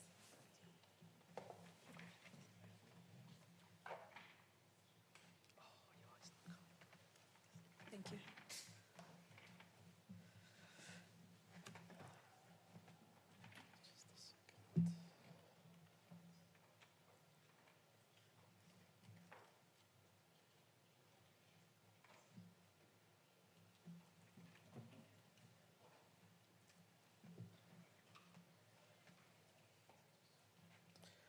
Well, colleagues, thank you very much, Ms. Q. Thank you for the insightful presentation. And I think I'm going to take this opportunity to make a presentation because my colleague that was supposed to be here, he unfortunately is committed in the office. And I'll then take the opportunity to present. On the, apologies, it's a wrong one.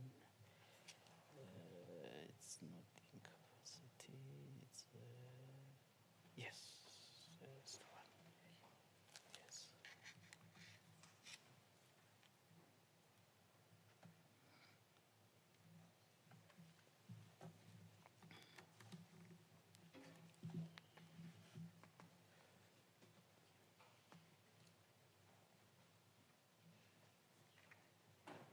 Okay. Yeah, so I think you've said it mouthful, right? That there is legislation. We have the constitution, we have legislation, we have codes of good practice that guide employers in managing sexual harassment, and now with GBV in the workplace. And in Unisa, we then have policies and procedures. And our policies are approved by council, as you know, and they follow the normal processes. Most importantly, that these policies are indeed consulted and or negotiated at a bargaining forum with our social partners. And by the time council approves these policies, rest assured that these policies have been duly and robustly consulted with our partners at the bargaining forum. So I'm not going to go through the legislative framework because I think Ms. Kua has articulated in detail the significance of the Constitution, that the dignity of all employees must be respected and must be upheld as well. So the issue relating to labor relation in terms of how we deal with disciplinary cases, it does guide us. The Schedule 8 of the Code of Good Practice, which of course is our employee disciplinary code, also derives its mandate from the very same LRA. The employment equity also that Ms. Q has alluded to. I'm not going to focus on the BCEA and occupational health. Safe to say that the employers are mandated by law to provide a safe and healthy work environment to their employees. The most important one, of course, is the Code of Good Practice, prevention and elimination of harassment in the workplace. And this is the code has been revised in March 2022, and we are actually using this code to amend the current policy. The harassment policy for Unisa employees, colleagues, you can find it in the intranet. You'll see that it was actually approved in 2013. It's quite some time back. So far, we have managed to revise it. We have a bullying policy, and we are going to have a dedicated corporate policy on sexual harassment once we have our way, and the policy on harassment is going to be amended and make sure that it's dedicated to the issues of bullying and harassment and so on. But sexual harassment will be specifically for cases of sexual harassment in the workplace. So it's work in progress. Yeah, indeed. We acknowledge that. Now, the reason we are having this presentation, colleagues, we want to conscientize our colleagues that when you have a case of sexual harassment, there's a procedure that you need to follow to report it, right? So the very same policy of harassment in the work of harassment for Unisa employees, it provides, amongst others, that you must report within 90 days, right? It also indicates that you will report to an institutional officer. So the university, in terms of that policy, committed that they will appoint a dedicated institutional officer that will deal with cases of sexual harassment. As things stand, we don't have an institutional officer in the university that is dedicated to dealing with cases of sexual harassment or bullying or harassment. So what now happens is that cases of sexual harassment, bullying or harassment are reported to employee relations. As they've mentioned, I'm the manager. I report to the director, employee relations and wellness. And I also have a team of employee relations practitioners. As and when we receive these cases, we allocate them, we investigate them. Some of them are complex, some of them are high profile, and we then get to involve experts like Ms. Q to come and assist us in dealing with some of these cases. So there are various reasons why a particular case will request that it be entertained by an external person, but most of these cases we'll deal with them ourselves internally. So what is the procedure? So if you're an employee, of course, we would encourage that you use the grievance form. So this presentation will also reflect on the grievance policy and procedure, right? Because the grievance form, it's a structured document that guides you in terms of explaining who you are, your position, employee number, the department you work in, and so on, and also explaining what are you complaining about, right? When did this happen? What are you have witnesses? Who are these witnesses? What is your desired outcome? How would you want your matter to be resolved? Because as it has already been explained, cases of sexual harassment can be addressed through a formal or informal process.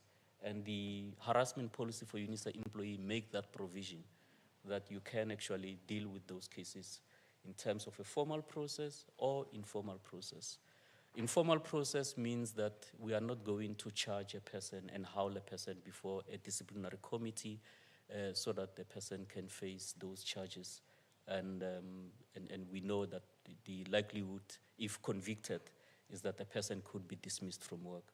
So informal essentially means that it's like a mediation of some sort, right?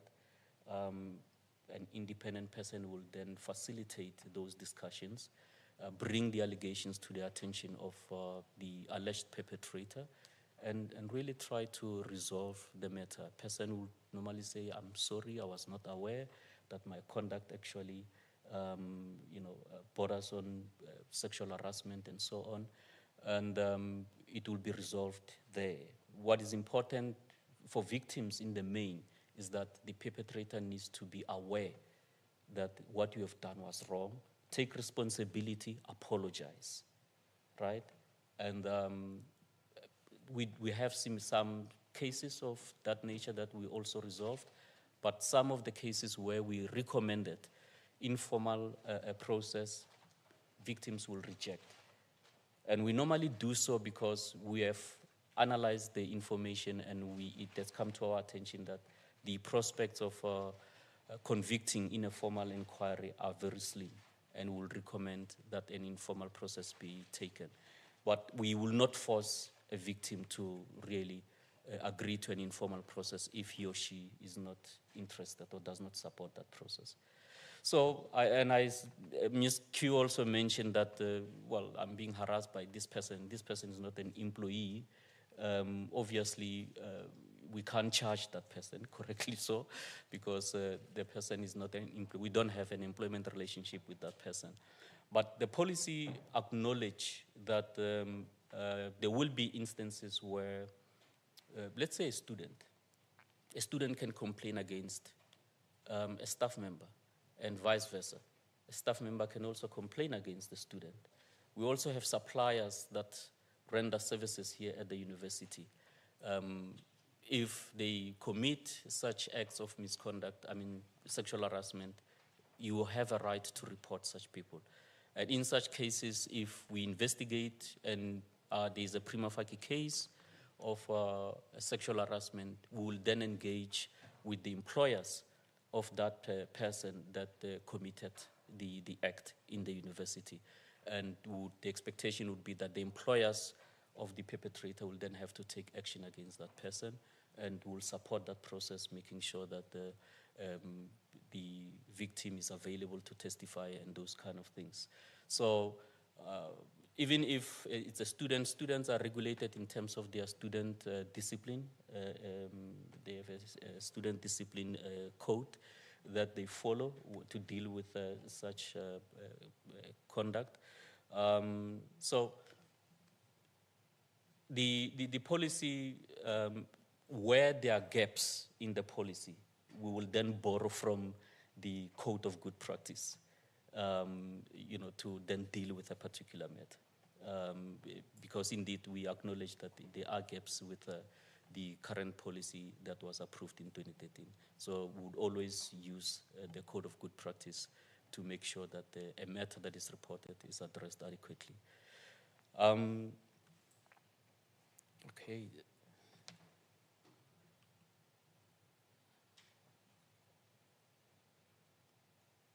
So the anti-harassment policy and procedure,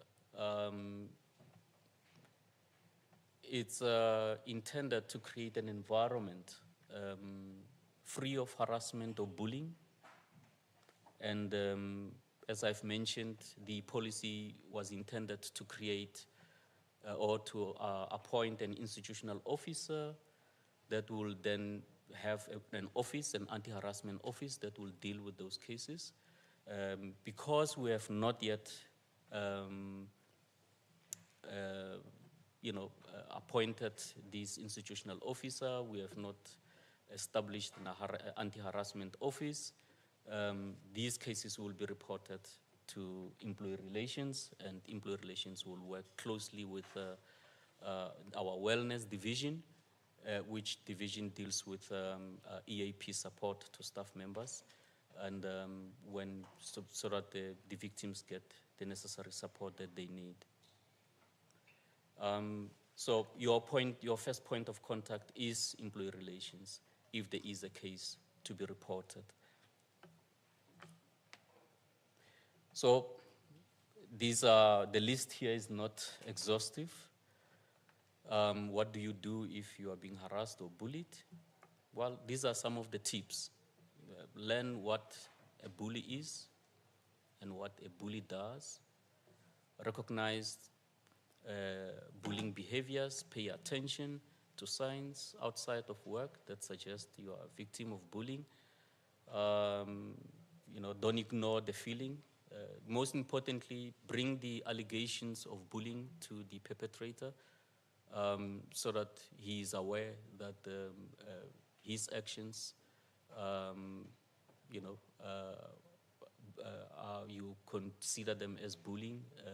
Discuss it amongst yourself. If you can't, it is recommended or advised that either you can use a fellow employee to report the allegations or to report them to a shop steward who will assist you, or to immediately report them to employee relations or HR so that they can then assist to address the matter. Obviously, by bringing the allegations to the attention of the person that is alleged to have committed bullying. Reporting, also informing the union. So we do have cases where our staff members will firstly go to the union, right? And after some time, the union brings this matter to our attention. And when you realize, by the time the matter finally gets to HR, the 90 days has already lapsed.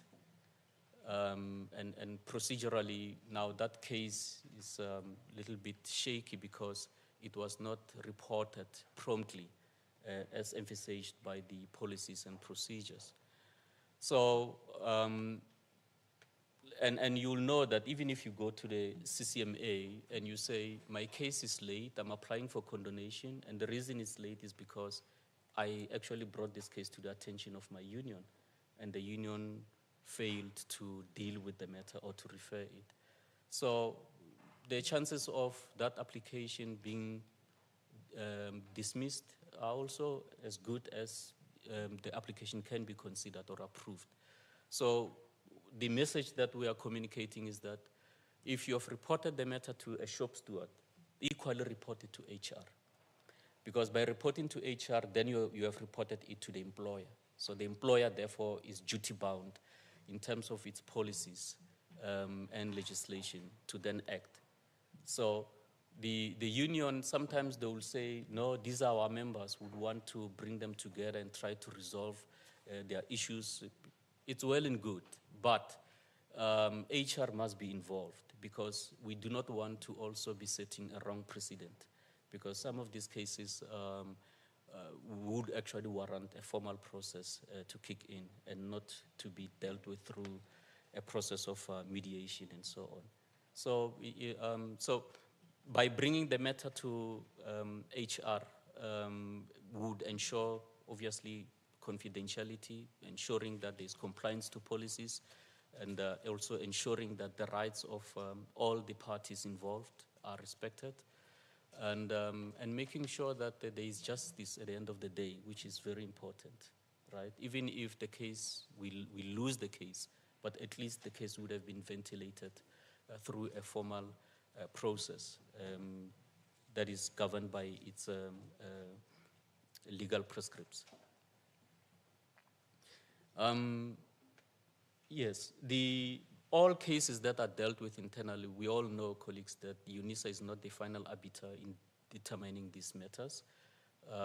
You still have or retain the right to challenge the matter through the CCMA if you want to do so. For example, Ms. Q mentioned that you can actually use the Harassment Act to approach a competent court to obtain a court order. But that will actually apply in circumstances where the perpetrator is not an employee, for example. If the perpetrator is an employee, the matter must be followed internally. We must exhaust the internal Unisa policies and procedures.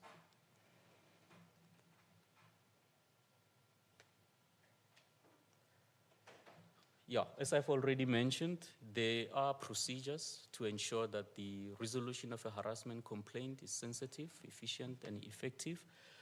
So consulting with HR actually does help before you start accusing a person, because HR can also advise whether you do have a case or you don't have a case against the person that you are accusing, right? Because as you know, the very same harassment policy for Unisa employees indicates that false and malicious allegations will not be tolerated and will be dealt with in terms of the employee disciplinary code, right? So we take it that all cases that are reported are genuine, are valid, and there is no malicious intent on the part of the person that is reporting them. However, if it is established and the other person, the perpetrator, then make a counter complaint, then that's where now, if it is found that you are being malicious, you may actually face discipline yourself for having reported a case that does not exist. A complainant will be under no duress to accept one of, I think I've already mentioned the formal and informal process.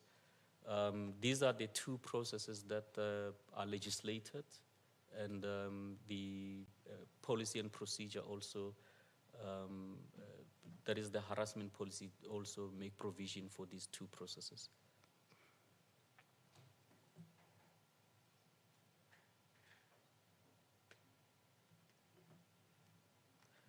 So what we want to emphasize is that the bullying is not the victim's fault. All right? This is important. It is not your fault as a victim if you are being bullied or you are being harassed. You must report it. So whether there is merit to the case that you are reporting, allow us to then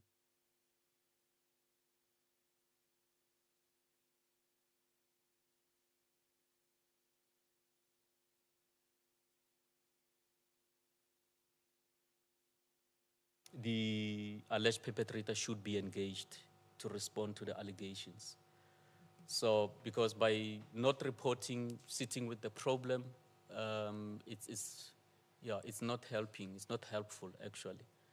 So you can engage, for example, with our wellness division, just for them to give you the support that you need, so that by the time the matter is reported to ER, at least you would have get the EAP support from the wellness division. So anyone can be a bully or a harasser or a victim. So we are all human beings. Sometimes we do things not knowing that to the other person how they are received. It may trigger other issues, as the previous speakers here have indicated that we come from very different backgrounds, right? So what is important is that report, let's engage, let's advise, so that the correct procedure is followed. Awareness, assertive behaviors are key to stopping bullying and harassment in the workplace. So we welcome platforms like this so that we can engage with our partners and our employees and raise awareness.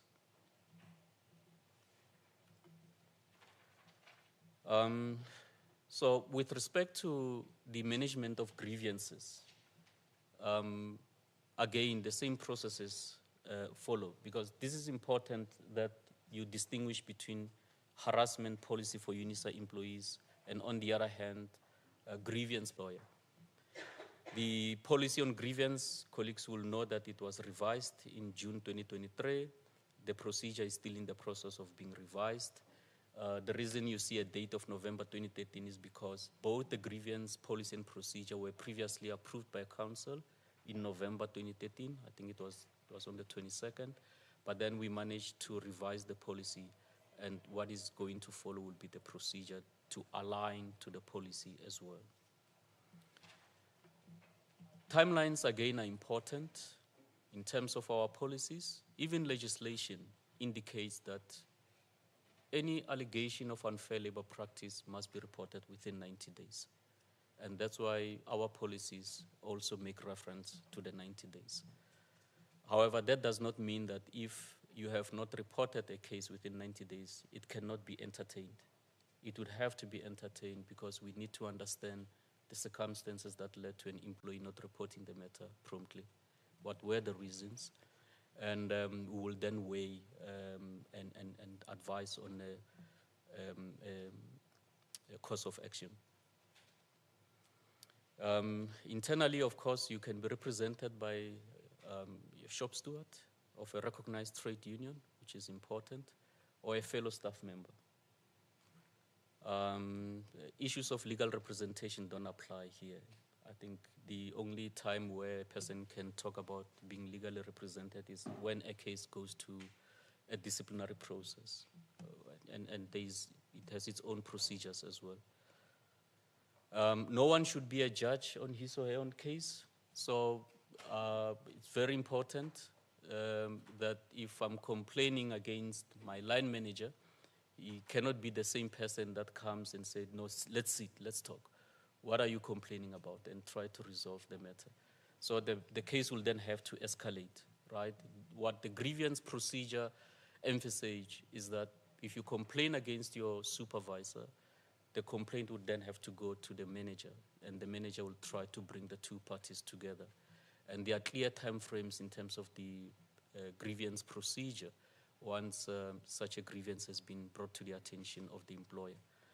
Employee relations is part of that process to attempt to bring parties together.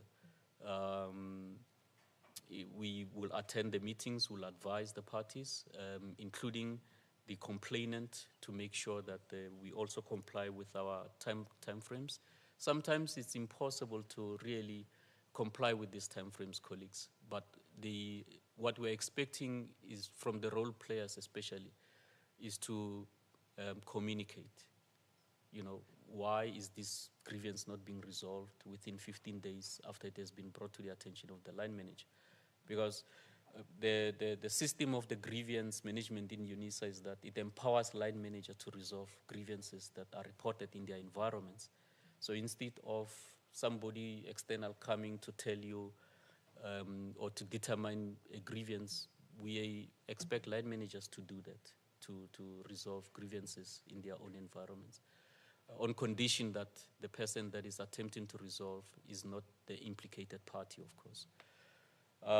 And as we go through the presentation, you will see the phases once we, in terms of who's the line manager, from director, ED, until to the principal and vice chancellor, who will then take a final decision on the matter. Issues of confidentiality are of paramount importance in dealing with grievances internally. No victimization. There cannot be a reprisal against the person that is complaining. If that is happening, you need to report it. You need to bring it to the attention of HR that I've reported this grievance. Now this is what I'm getting from the line manager. And so that another matter can then be dealt with and the process can run parallel. We, of course, the policy does not allow you to use the grievance policy and procedure when you are complaining about matters that are regulated by other policies. If you are complaining about job evaluation, it has its own processes. If it's IPMS, it has its own processes and appeal process.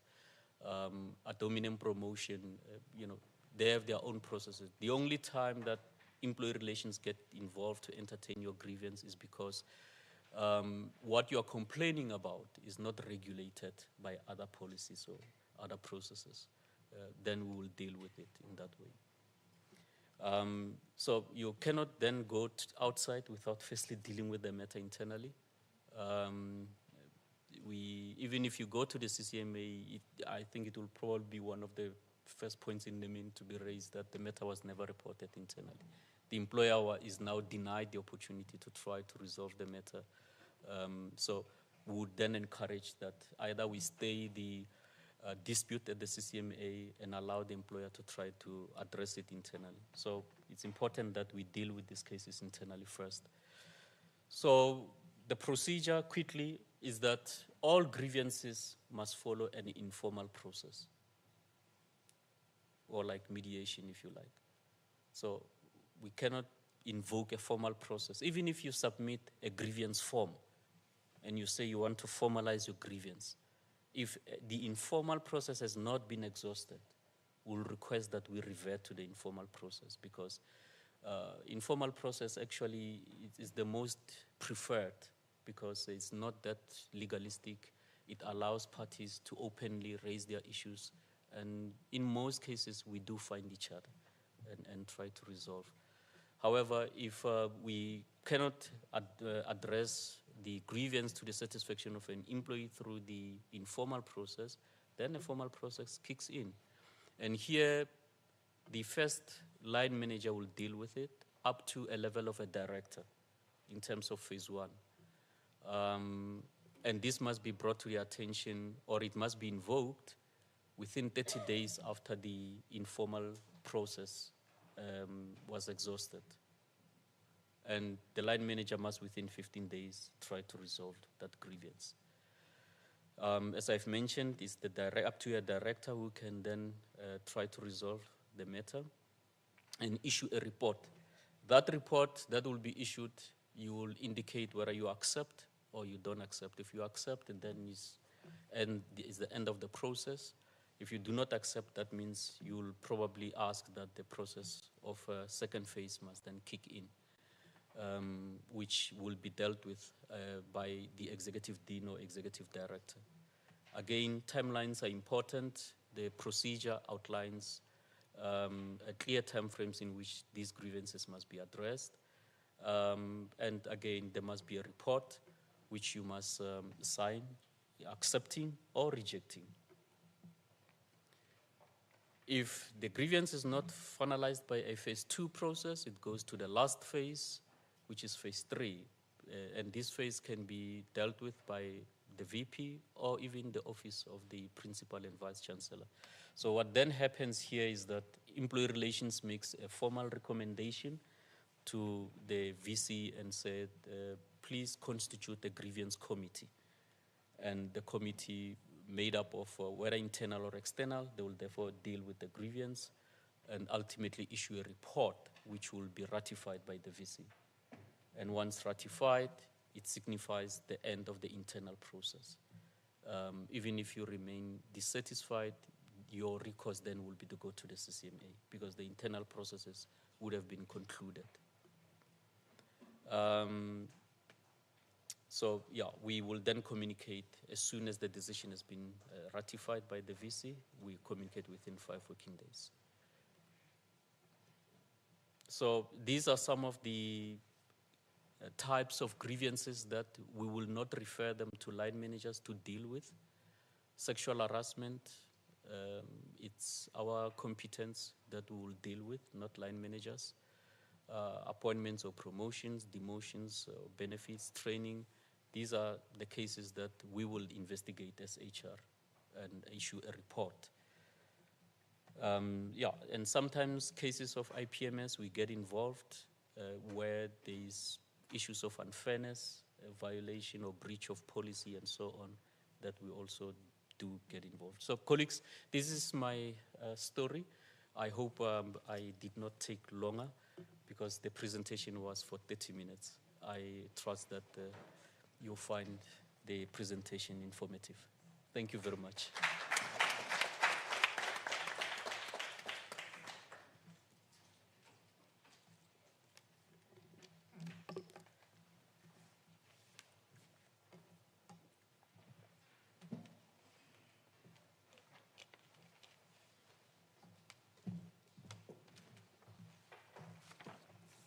Thank you, Tate Maleka, for reiterating the policies and for reminding us what we need to know. I think this will help us in the future, and we need more of this. Colleagues, I think we are all still okay. Are you okay? Thumbs up, say right, we sharp. Okay. I shall now open, or maybe Mr. Maleka can come through and, or wherever you are sitting, let's have a discussion. Maybe the colleagues would like to have questions for you. Colleagues, over to Mr. Malik.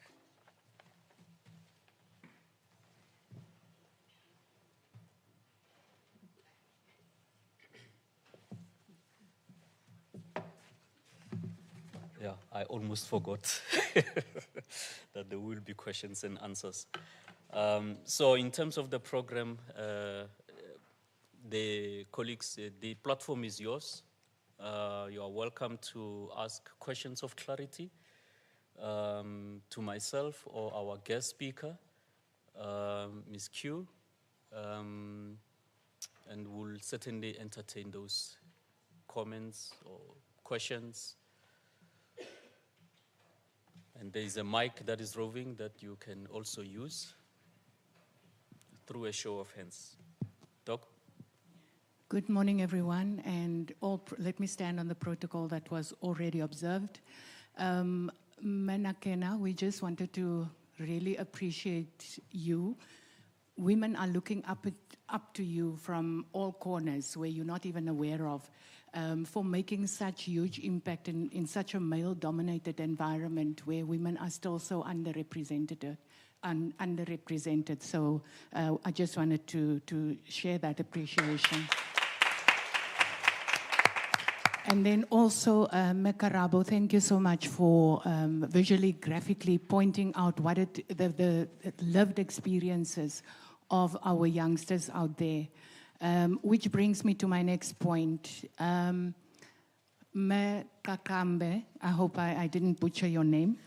And also Prof. Kajeni, this is a request really. I understand you guys are running businesses, and the request by Prof. Kacheni for us to bring our medical aids, but you know, the huge social ills are really happening in our societies, in our townships, where our people don't have the medical aid. Me coming from a colored community, we know how the violence is prevalent there. And Dr. Caesar asked the question, or she requested that our presenters also address the matter of how then do people show up in the workplace, having those experiences coming from the different environments. And the request really is, please, Ntate Maleka indicated, it starts with awareness.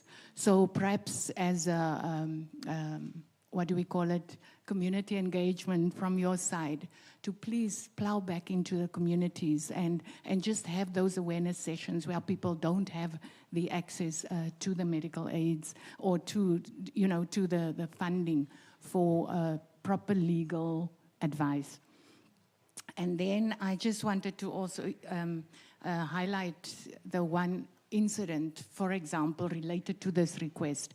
I have a niece, and she was at 15 years old bullied in the school environment, and she became pregnant from that incident. So as you can understand now, the impact of that, or the effects of that, her not being able to accept the child being born out of that. So that is just one of the things that's happening out there, which we are pleading to have those awareness sessions for our youngsters. Ntate Maleka, this is my final one, I promise. I just wanted to understand the employer's obligation if instances are witnessed, and we've heard Professor Kacheni indicating that we either become horrific or we resort to silence in the workplace, especially when we are being bullied. And I'm talking on behalf of everyone presented or represented. I'm not talking about myself. So I just wanted to understand the employer's obligation if there's a known incident where the case is not necessarily reported due to fear on the part of the employee, but it is being witnessed by the employer. What is the employer's obligation in such an instance? And that is my only question. Thank you. Yeah, very important question, Doc. So in terms of our policies, there must be a complainant at the end of the day in order to hold the perpetrator accountable, right? And the perpetrator also has rights, to defend themselves, to receive the allegations, to respond to the allegations, to be represented, and all those things. So, and equally,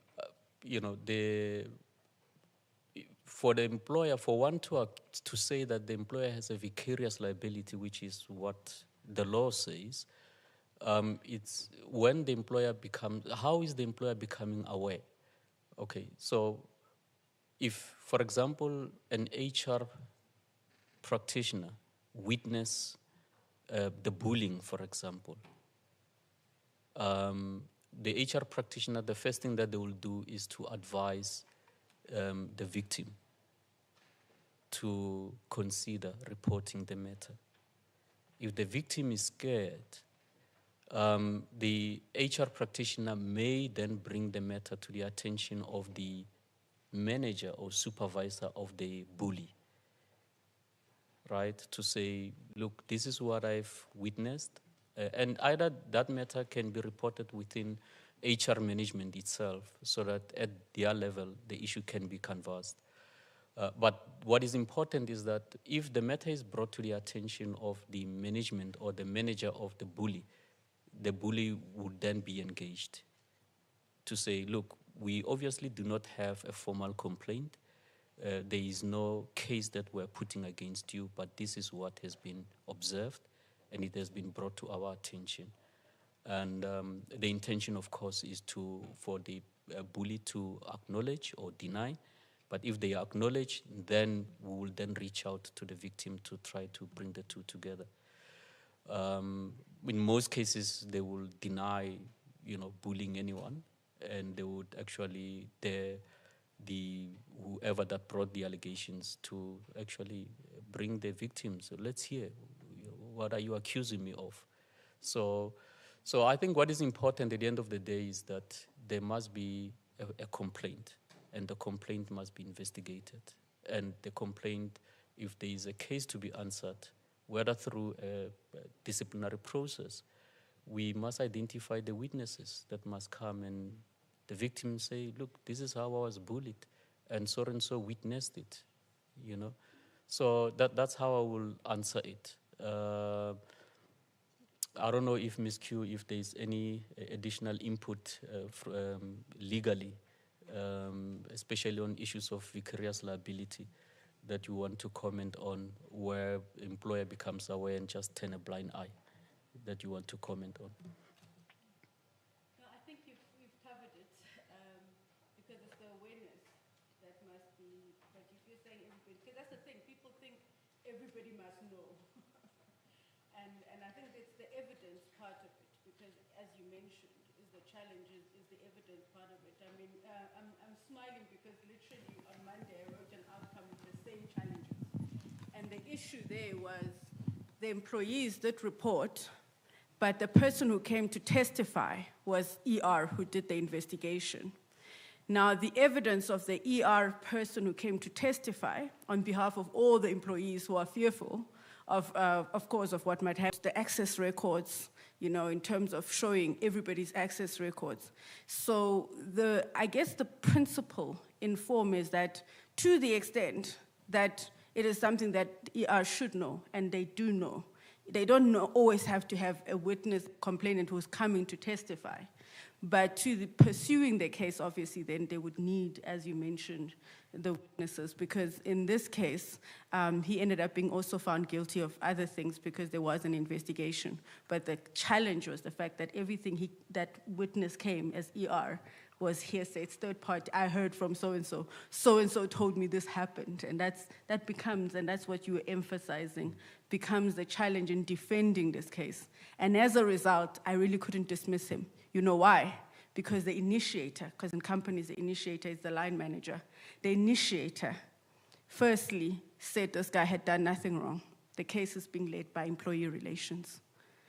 Every time, I got to a point where I said to him, if this was a criminal trial, I don't know what I would call you, whether I can call you a prosecutor, because you are cross-examining your own witness, who is the employee relations person. So the line manager was protecting the perpetrator. And my issue was, as a chairperson, how do I say dismissal is appropriate when, firstly, the nature of misconduct isn't necessarily one of dishonesty. You know, in law, they say there are instances where the trust relationship can be considered to be broken down. It can be inferred it has broken down based on the nature of misconduct. Now, there's certain types of misconduct where you need the manager to say, I can no longer trust this guy, to be able to justify a dismissal, right? They say the trust relationship has to be irretrievably broken down. Now, you've got a line manager who's protecting the employee who's accused there. I'm sitting there, I'm saying, firstly, the submissions that come don't say anything about any dismissal. They actually don't even say this is serious. They actually are saying everything in favor of this individual. I'm a chairperson. I can't come and apply the law outside the evidence. I have to apply the law in line with the evidence and submissions before me. And the final decision was a final written warning and a serious HR intervention and a serious retraining of this person. I had a whole lot of things, but I couldn't get to dismissal, which actually was what was needed because it was quite clear what this individual was doing. So sometimes we are limited by what we are able to do in situations because the law protects, as you say, both the perpetrator and the complainant. Thank you.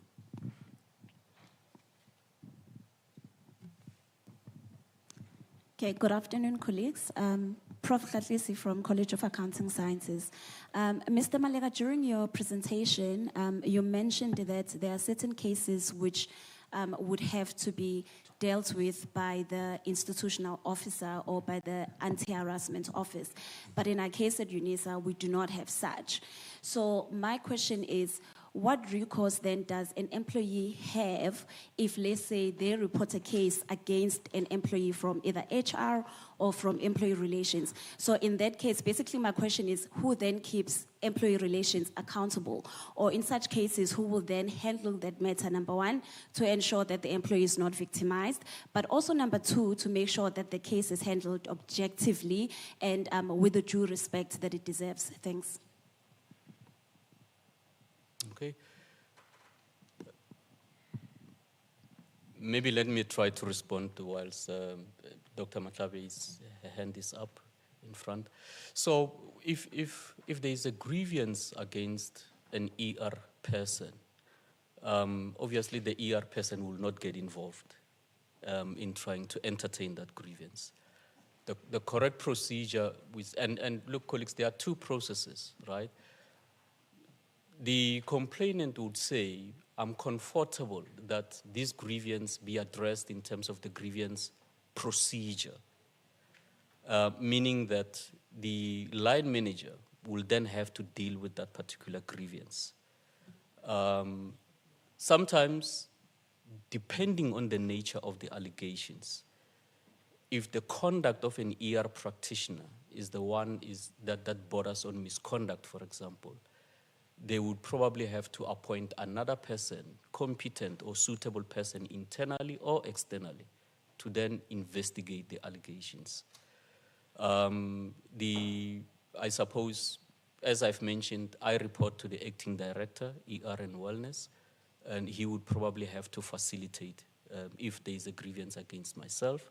And if there's a grievance against an ER practitioner that reports to me, I will then have to coordinate the appointment of another person to investigate the allegations, just so that we ensure objectivity and that there are no issues of biasness in terms of the report that would be essentially giving out.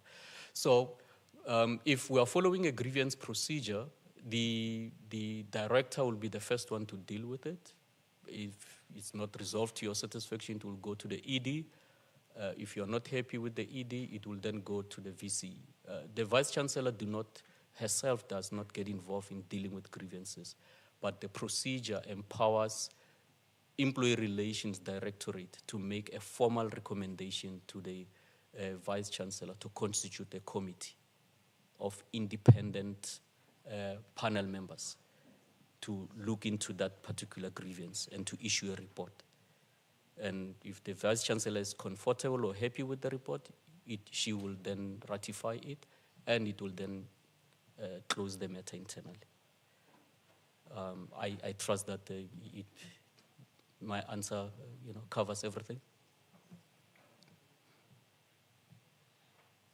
Thank you. Mike, I have two questions actually, but they link to each other. It's about the issue of witnesses. What if the witness is a liar? The witness is looking at what he or she stands to benefit from the line manager, which I'm in conflict with. What happens in those instances where the witness is a liar? Yeah, maybe That's clarify, question Doc, one. the Question witness. two, let me just give it to you, Okay. then you deal with All them once.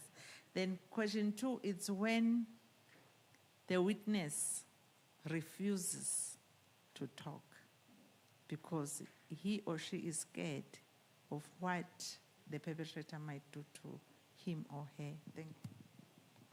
Thank you. Before you move the mic away, clarify to me, the witness, is it your witness or is it the witness of the employer? The witness of the perpetrator. The witness of No, the no, no. perpetrator. Let me say I'm the victim. Yeah. And then you are my manager. And then my colleagues, somebody is willing to come and be your witness because this person is positioning himself or herself to say, if I can be the witness, I stand to benefit 1, 2, 3. I cannot be a witness for Caesar because there's nothing for me to benefit. That's the first category. The second one that I'm asking about, it's when she's my colleague. Maybe the three of us were in one meeting. She witnessed how you bullied me in the meeting, but she's not willing to testify.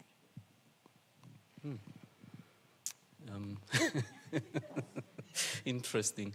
Okay, maybe let's start with the last one, right? The last one where the witness refuses to testify because of possible victimization or reprisal. And I take it that this is during the investigation phase. We have not reached the stage where a person is being charged and all that, right? We are still investigating. You have identified the witness, and the witness is not ready to come forward for whatever anxieties that the witness may have. We don't have a policy in Unisa that forces a person to come and testify, unfortunately. But if it was a disciplinary process, and we know that you are the key witness And without your evidence, we cannot sustain a successful disciplinary action against the accused employee. You will be compelled to come and appear before the disciplinary hearing and testify, because that is a lawful instruction. So that's how I'm twisting it, right? But here, this person can actually help your case, but this person does not want to come forward for whatever reason. So, yes, you can inform HR that, yeah, employee X is actually my witness, but she refuses.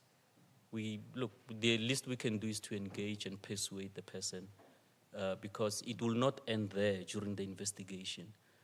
Once she participates, she gives this information, and we subject that person to a hearing, we would expect that witness to come again to testify at the hearing. And if the person does not like the outcome of the hearing and he goes to the CCMA, we'll still want that witness to join us to go to the CCMA, because it will be arbitration de novo. So we'll still need to go and prove our case. So you see now, that's why it's important that the witness understand that if they voluntarily come forward to support your case, to testify, this is what is likely to happen, right? So I'm not sure about the witnesses who really are, because they've got nothing to gain supporting your case, but if they support the line manager, there's something to benefit. But then the witness could possibly be lying as well, right? So, and that has its own consequences. Because if it's a disciplinary case, for example, you must raise your right hand, and the chairperson will administer an oath that what you say is the truth and nothing else but the truth, right? So if you then come and mislead the disciplinary process, that on its own is a misconduct on your part. But the problem is that we are, maybe it's a grievance process, but I would say that I will attach the same weight, even if it's a grievance process, because now the outcome of this grievance process, it will have an impact, essentially, in terms of implementation, that we are relying on the concocted information, or information that is really not truthful. Yeah? Doc? Thank you very much. Am I audible? Okay, thank you so much. Thank you, Mr. Maleka, and thank you, Ms. Ju. And my question is going to first, actually it's not, yeah, it's a question to our VP, Ms. Nakene. 2 weeks ago, we have had a Unisa Men's Conference, which was the 4th annual Men's Conference. And in the conference, one of the issues that came out was that the legislative framework alone cannot solve the issue of gender-based violence. We all agreed. However, we felt that we need other interventions. For instance, the inclusion of men in the fight against gender-based violence, which already we are embarking on through the Unisa Women's Forum by capacitating the boys and young men. And then we also felt that we need the psychosocial interventions. They should also be in place to ensure that we support especially the perpetrators, because we've also heard Prof. Gajeni speaking about the trauma and how the trauma at times resurface and causes problems. So my question to Ms. Nakene Mkenga is, to what extent can we as the university ensure that, or support government in terms of expanding the awareness campaigns to ensure that these campaigns, they reach a wider community, especially that as Unisa, we are strategically positioned. So what role can we play in terms of ensuring that we are making these awareness campaigns to ensure that the perpetrators in waiting are not doing, we don't, we help them to ensure that they are not perpetrators in waiting, but they are also part of fighting the scourge of gender-based violence. That's my question. And then the second one, it's gonna be directed to you, Mr. Malik. We have heard Prof. Gajeni. She has clearly outlined or put us into perspective as to how trauma is manifesting itself and how it impacts on other employees. Recently, we have had COVID-19, and we know the ripple effects of the COVID-19. So as the university, in terms of our policies, how best can we ensure that our policies do cater for people with complex traumas to ensure that they do not take these traumas out of those people that they are leading or out of those people that they are with, especially when they raise hands to say, I'm drowning, please help me. So how can we support as the institution? Thank you. Thank you, Doctor. And maybe let me, whilst the mic is going to be taken to the CIO, try to respond and say that with the limited capacity that we have as a directorate, ER and Wellness, really we are overstretched, but we do endeavor to make sure that each case is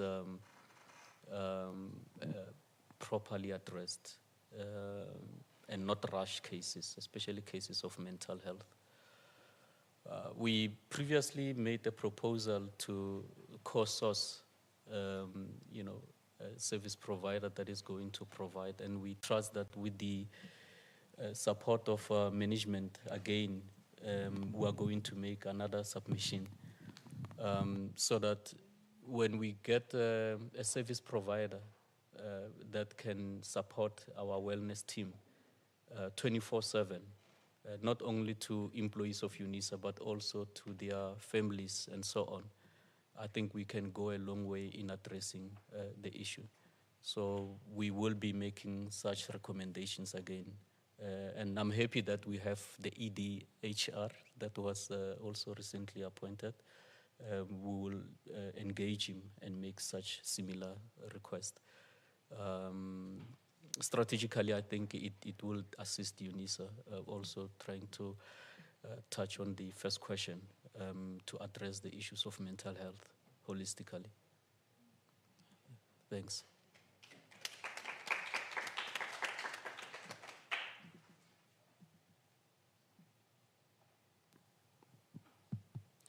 Thank you. I think the university has made concerted effort where we are. You take today's event, there's 2 events I'm aware of at the campus today that are about gender-based violence and femicide. So investing the time to host such events, to bring keynote speakers like yourself, Memwelezi, and those who have spoken here this morning, it's definitely a great start and a step in the right direction. And in terms of how do we reach more people, perhaps, yes, maybe there's some creativity beyond the streaming that we do, because some of these events get streamed on our YouTube channel, which is also another way to create awareness. So maybe there is a conversation around going broader than our normal audience and how that could be done, and perhaps that can be explored by Professor Snukwan and the team that he works with in India.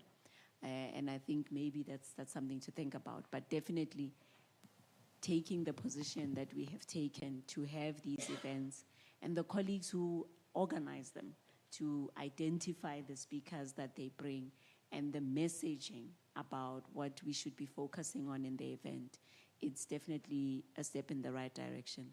Also, our principal, Professor Linkabula, is the chair, I think, of a gender-based violence and femicide committee that is run at a national level. So our commitment is very clear to our stakeholders, but also internally. And you have spoken to our policy structure in Tate Malega. So I think the university is doing quite a lot, and maybe there could be some conversations on how to take it to a broader audience than the audience that we normally reach. And yeah, maybe there's room to explore those options. Thanks.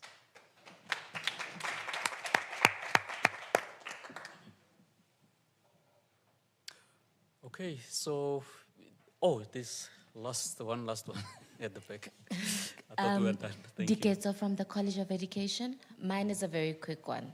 So I would like to know the institution, how do they help us? Say, for instance, the perpetrator did not get fired, and they're my line manager, for instance. How do you rehabilitate me to be able to work with this person again and face them day to day? Are there platforms for me to go and, work on my mental health and things like that? No, I get the question. Yes, so we do have cases where a person was not dismissed for allegations of sexual harassment, whether that person is a manager to the victim or they are simply colleagues, they are peers in the same department. We do get those kind of cases. Some of these cases, the victim will request to be transferred, and HR will have to entertain that request. But in terms of the support, the wellness support to the victim, that one is ongoing, and I take it that the arrangement with the EAP specialist, they will design a program on how the person is going to be assisted going forward. So, although we don't really support moving the victim from a department to another, because, the person is a victim, and now you're moving the victim. That's why when these allegations are reported, the first thing that we do is to put the perpetrator on a precautionary suspension.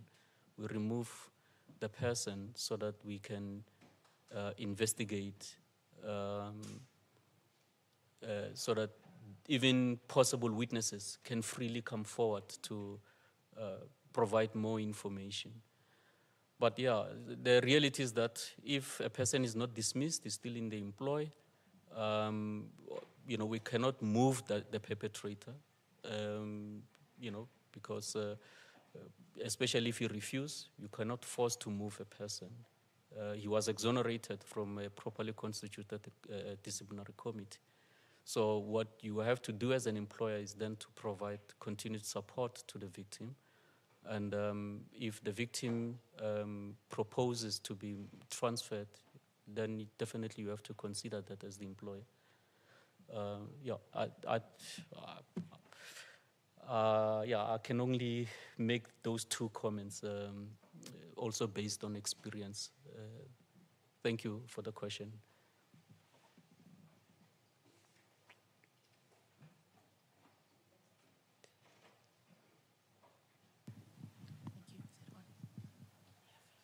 Greetings, everybody. I think I saw on your last slide, if I'm not mistaken, where it mentions that if you have problems with IPMS, for example, I think I also saw positions. It's not your manager that you go to, or my director, like I've been doing. So you said it's HR that you need to go find out answers from. I just want to know which part of HR exactly do I go? Thank you. No, thanks for the question. Yes, you're absolutely right. HR department is huge, right? But what we are directing you to is employee relations. So employee relations and wellness is a directorate that is found in the HR department. And the directorate employee relations and wellness is divided into three, actually. You have the wellness, where the EAP support is available.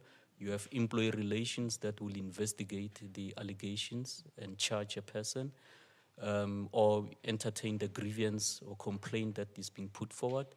You also have another division that deals with the clinic. We know we have clinic here at main campus, we have clinic at Florida. So it's led by another manager.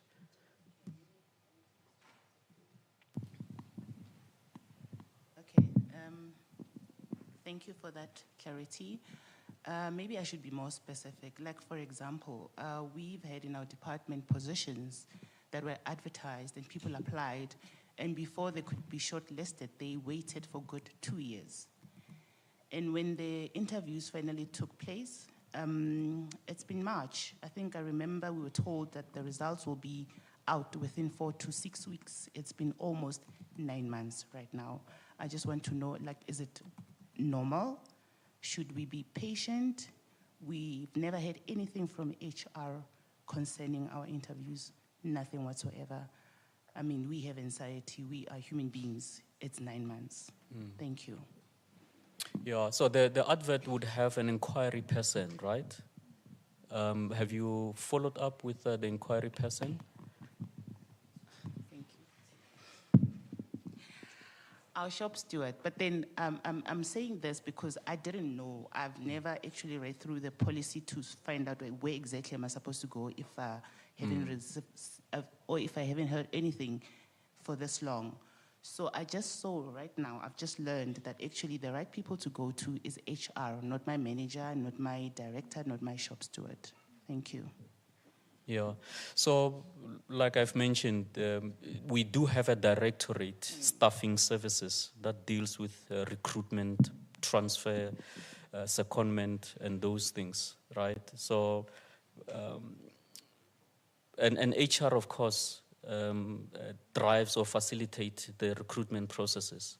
But you'll find that the chairperson of that recruitment process or shortlisting would be maybe the ED or of your department, right? Supported by other stakeholders in terms of the recruitment policy. But the inquiry person that appears on the job advert is the one that should be your first point of contact. If the person you cannot find, maybe, again, we should know our HR colleagues, right? Come to OR Tambo building on the 4th floor, on the west wing. Then they will definitely advise. There's always a receptionist there who can guide you who to speak to regarding a specific question. Thank you.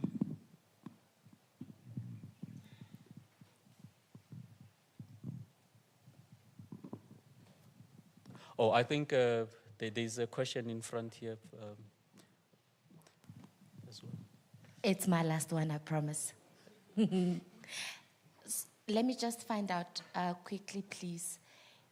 So I have stayed, I have not moved if my perpetrator was not dismissed.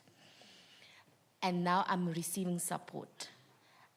Because of what I have gone through, it affects my family and.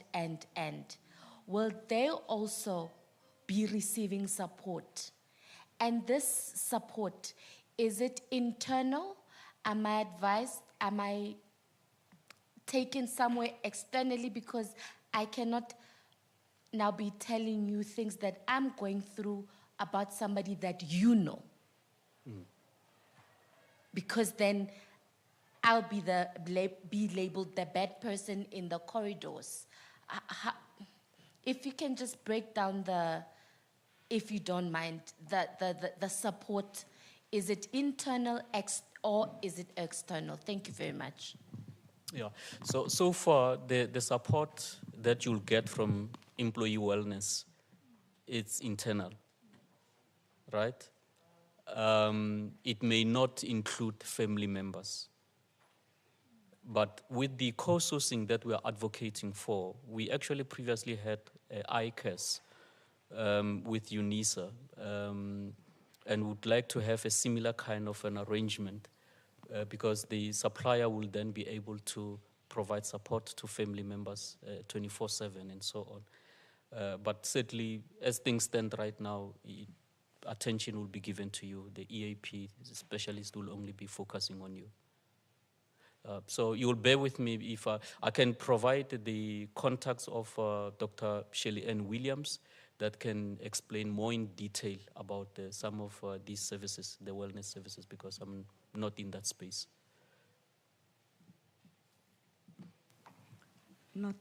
Thanks. Good afternoon. Mine is just a quick one, and it's in relation to the institutional memory, in relations to the cases.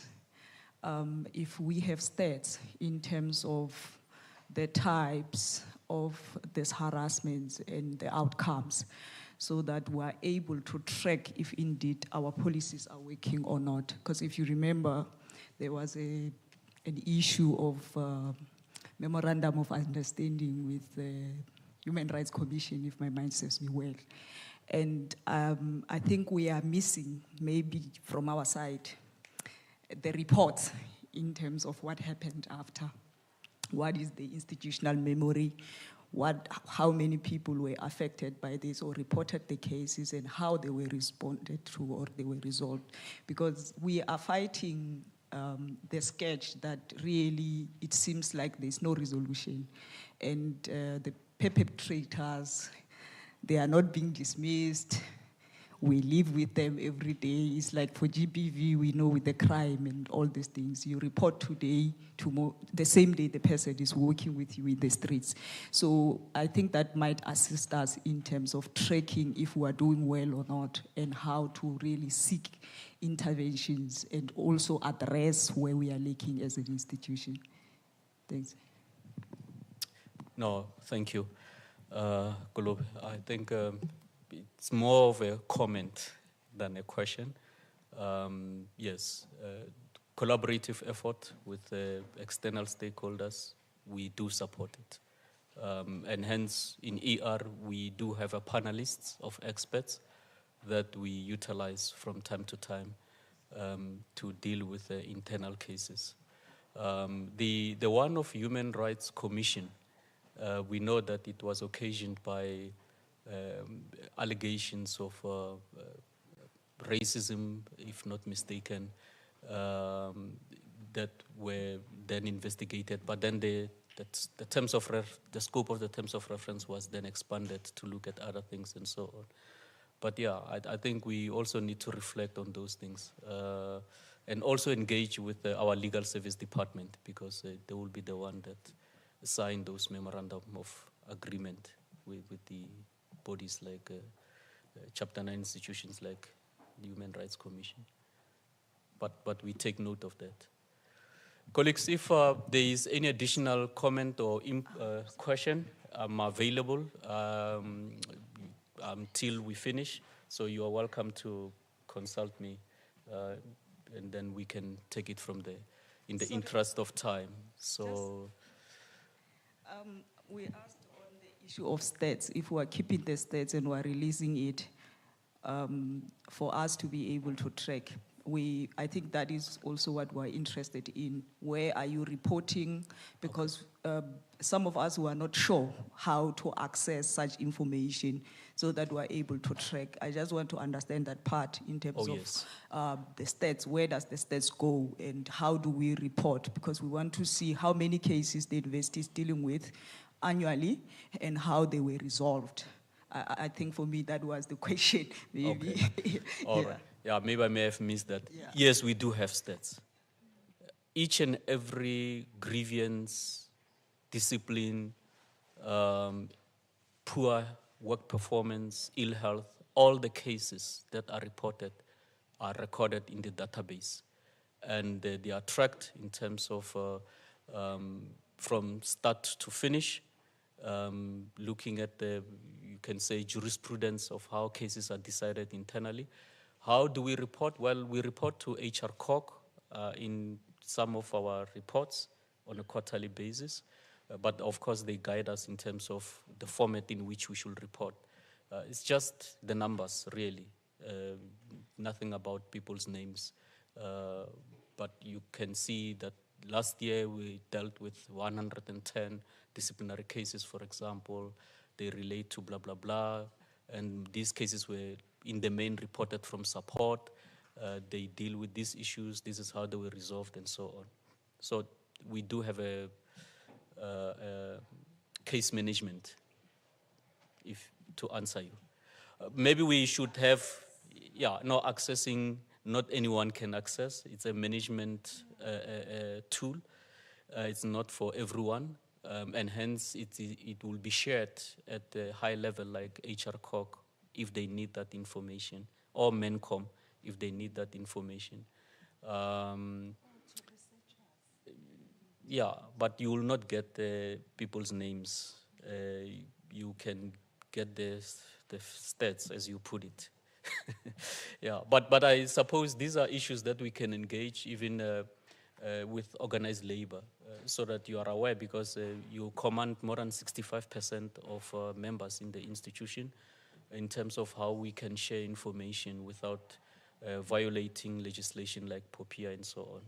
I think I will be amenable to that, so that even when you assist your members, you know the areas, problematic areas that you need to focus on. Thank you.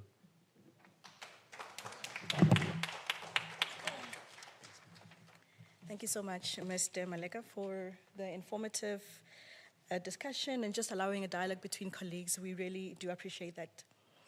Now we're going to invite our union reps, so one from EPSA, one from Nahau. Maybe let me call you guys up so that you can sit up here so that we can really keep it short, because really we're running out of time. We're literally 37 minutes after our projected time, as well as Prof. Mbata and Mr. Bongani Ndaba, the Executive Director, HR. Oh, that would be Dr. Kwena. I'm so sorry.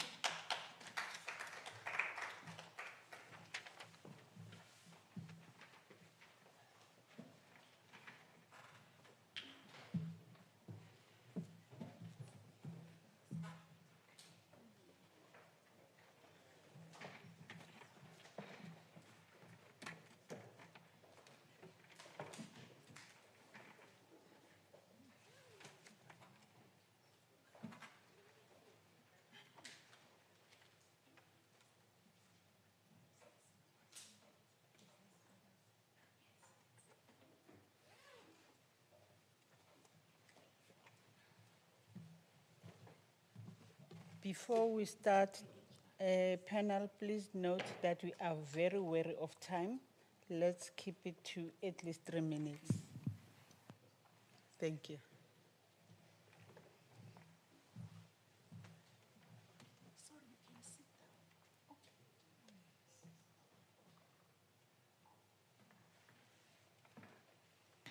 Good afternoon again, everyone. Mine will be very brief.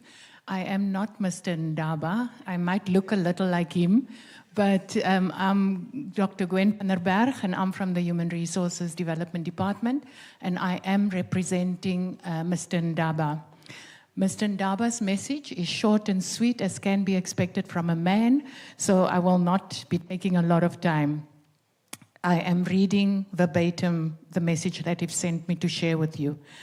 As we reflect on today's discussions, let us reaffirm our collective responsibility to create a workplace and society where every woman is safe, respected, and valued. Gender-based violence and femicide have no place in our institution or in our communities. As human resources, we remain committed to upholding dignity, ensuring safe reporting channels, and taking decisive action against any form of abuse or harassment. Let us continue to stand together, not only in words, but especially in our actions, to build a culture of accountability, compassion, and my apologies, I should have taken my glasses because at this age, I'm taking a huge risk not to read with my glasses. Apologies about that. To build a culture of accountability, compassion, and zero tolerance for GBV. I thank you. Let me stand. I'll stand, otherwise I'll feel a little bit. After 3 minutes, right? Thank you. Oh, you're not starting? Huh? It's fine. Okay. Good afternoon, ladies and gentlemen, all protocols observed. My name is Permission, and it is an honor for me to deliver this message of support on behalf of NEHAU and on behalf of our chairperson, Nzama Dota Bomoy. Yes, we are gathered today under a powerful and necessary theme, creating spaces in our work spaces. NEHAU acknowledges and deeply appreciates the leadership of the Unisa Women's Forum and the Human Resource Department for bringing us together to confront the realities of gender-based violence in the workplace. Allow me, ladies and gentlemen, to also acknowledge with appreciation the presence and support of our acting Vice Chancellor and also our Vice Chancellor, Prof. Gulenleng Kabula. Her leadership strengthens UNISA's commitment to building a safer and more just institutional culture. Gender-based violence and sexual harassment are not only societal issues, they are also workplace issues. They affect morale, dignity, mental health, productivity, and the overall well-being of UNISA staff. As NEHAU, we take an uncompromising stance against all forms of abuse, intimidation, harassment, and discrimination. Today's program, featuring insightful contributions from experts such as Prof. Kajeni, Ms. Moeletsi, and Mr. Maleka, it's a meaningful step towards equipping our institution with knowledge, tools, and shared understanding. These conversations and commitments matter. They ensure that we move beyond awareness towards action, accountability, and healing. As NEHAU, we reaffirm our commitment to advocating for strong and enforceable anti-gender-based violence and anti-harassment workplace policies. We support workers who come forward to report grievances, and we ensure that reporting mechanisms are survivor-centered, confidential, and free of retaliation. Collaborating with HR and the UWF and all institutional structures to strengthen accountability and promote dignity and equality.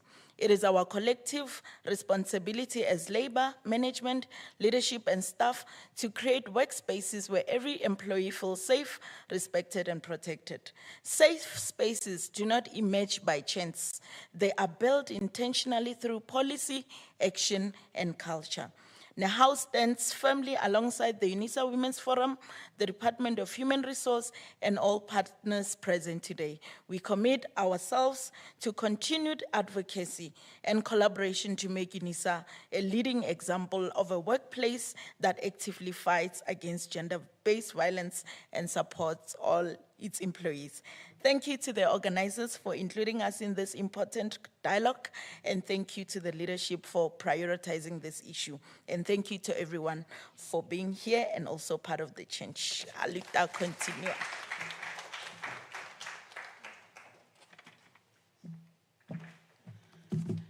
Greetings to the House at large and to all the speakers that have already presented before us. I'm representing the ABSA Union, The program says it should have been Miss Bushadi Semenya, but due to other commitments, she's not available. So she asked that I present. My name is Utalentu Nonjabulo Kumbi, and I'm a shop steward of ABSA. And as the ABSA Union, we are grateful for the opportunity that you've provided us to stand with us in fighting the gender-based violence everywhere, not only in the institution, but also with South Africa at large. And Unisa harassment policy is grounded in the institution commitment to human dignity, equality, freedom, and social justice. And then the policy states clearly that Unisa strives to create a safe, conducive, healthy, and enabling working and learning environment, and that harassment in any form will not be tolerated. And as ABSA, we do encourage our members that no matter what or who it is, please report. Do not look at status. Do not look at victimization. Report, you will be supported. Do not even allow anyone to tell you otherwise, that it may not even reach where it's supposed to reach. It will reach the right people, and we will stand with you as a union. And also gender-based violence, sexual harassment, workplace bullying, and discrimination undermine not only personal safety, but also academic excellence. We are an institution of academics, and we cannot allow anything to hinder that, be it harassment or any form of bullying. And employee well-being and institutional integrity. The purpose of this policy is to ensure that every person, whether student, staff members, or visitor, is protected from such harm. And in closing, I'd like to say, as ABSA, we want to emphasize that creating a safe space, inclusive and non-violent environment is not merely a policy obligation. It is a shared responsibility. And we all have a role to play in challenging harassment, supporting victims, and ensuring that dignity and respect define our community interactions. And then allow me to leave you with the words of Maya Angelou, that says, courage is the most important of all the virtues, because without courage, you can't practice any other virtue consistently. And also, a reminder about self-worth. You alone are enough. You have nothing to prove to anybody. And let us be courageous in reporting harassment, standing with survivors, and building a university where every person can strive without fear. Thank you so much. Good afternoon. Am I audible? Yes. Okay. Good afternoon, everyone. I'm Kanisi Lembata, the chairperson of the Unisa Women's Forum. Trying to avoid plagiarism. Okay. Trying to avoid plagiarism, because so much have been said since morning. I'll try not to repeat what have been said. And also considering that the time is already against us, we're supposed to finish at 1 o'clock. I think now it's already after 1:30, of which is not fair to other people because they also have other important commitments. We know in most cases we have competing tasks that we have to do. I will say the first one that will come from me is that thank you everyone that have presented, and I hope everybody have received or obtained new information today, and they will use that information in the future so that they will be able to protect themselves, their colleagues, and their family members, so that they won't be victims of GBVF. And also I want to indicate that I'm very disappointed because gender-based violence is not affecting only women, it's affecting everybody. And our sons, our fathers, our grandfathers are not here. I was expecting them to be here because this is not only for females, it's for all of us.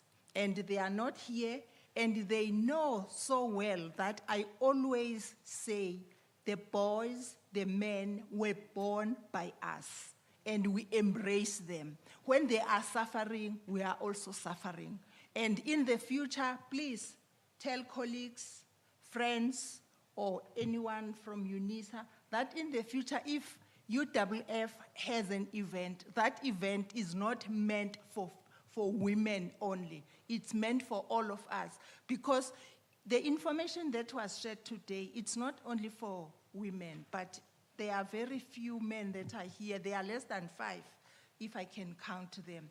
And this information, even if you are not affected, especially if you are a male, we have our sisters, we have our brothers, we have our sons and aunts, and you can share this information. They always say, sharing is caring. Don't keep the information to yourself, share the information, and empower other people who are not here so that they will know. And I understand that there is a recording that have been done, the streaming. Please share that with everybody else so that people will be empowered even if they are not here. Thank you very much.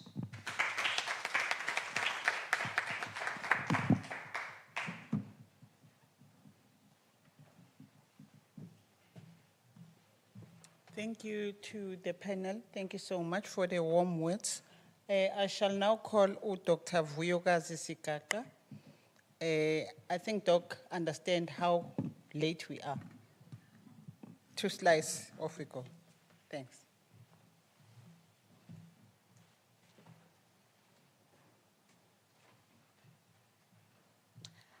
Molweni. Greetings, everyone. Allow me to say, protocol observed in the interest of time. But I just want to say first, you will never understand until it happens to you. Ladies and gentlemen, gender-based violence and workplace harassment are a serious trauma that Prof. Gajeni highlighted makes you helpless and naked. It strips you off in all respects. Gender-based violence and femicide is traumatic, whether it is happening at home or in the workplace, and it knows no gender. Hence, I'm also joining Prof. Mbata, our chairperson, who is saying that he's disappointed that men are not here. Also, the fact that it knows no gender, it knows no age, no social status, etc. It is just real, and it needs all of us to stand together, join hands, and fight it from all fronts.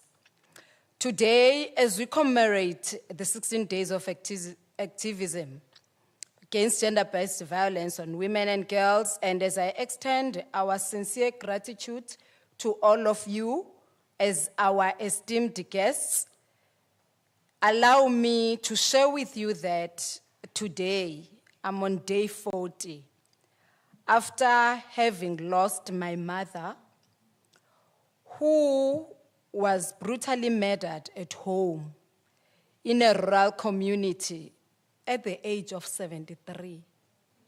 A widow in her sleep, and sadly the assailants are still at large. One thing that is certain is that the perpetrator is a man. Hence, my request to our university to help to expand the psychosocial interventions to ensure that our boys and our young men do not become perpetrators in waiting. Prof. Kajeni is right. We are all ticking time bombs. It wasn't very long that COVID-19 robbed us of our loved ones. My mother's incident occurred as I was still licking wounds of losing my father, my husband, and my last-born brother. Prof. Kajeni, thanks to him for such an insightful presentation. True indeed, we are carrying complex trauma, and as employees, can we please be compassionate and supportive to one another? Thank you, Unisa Women's Forum.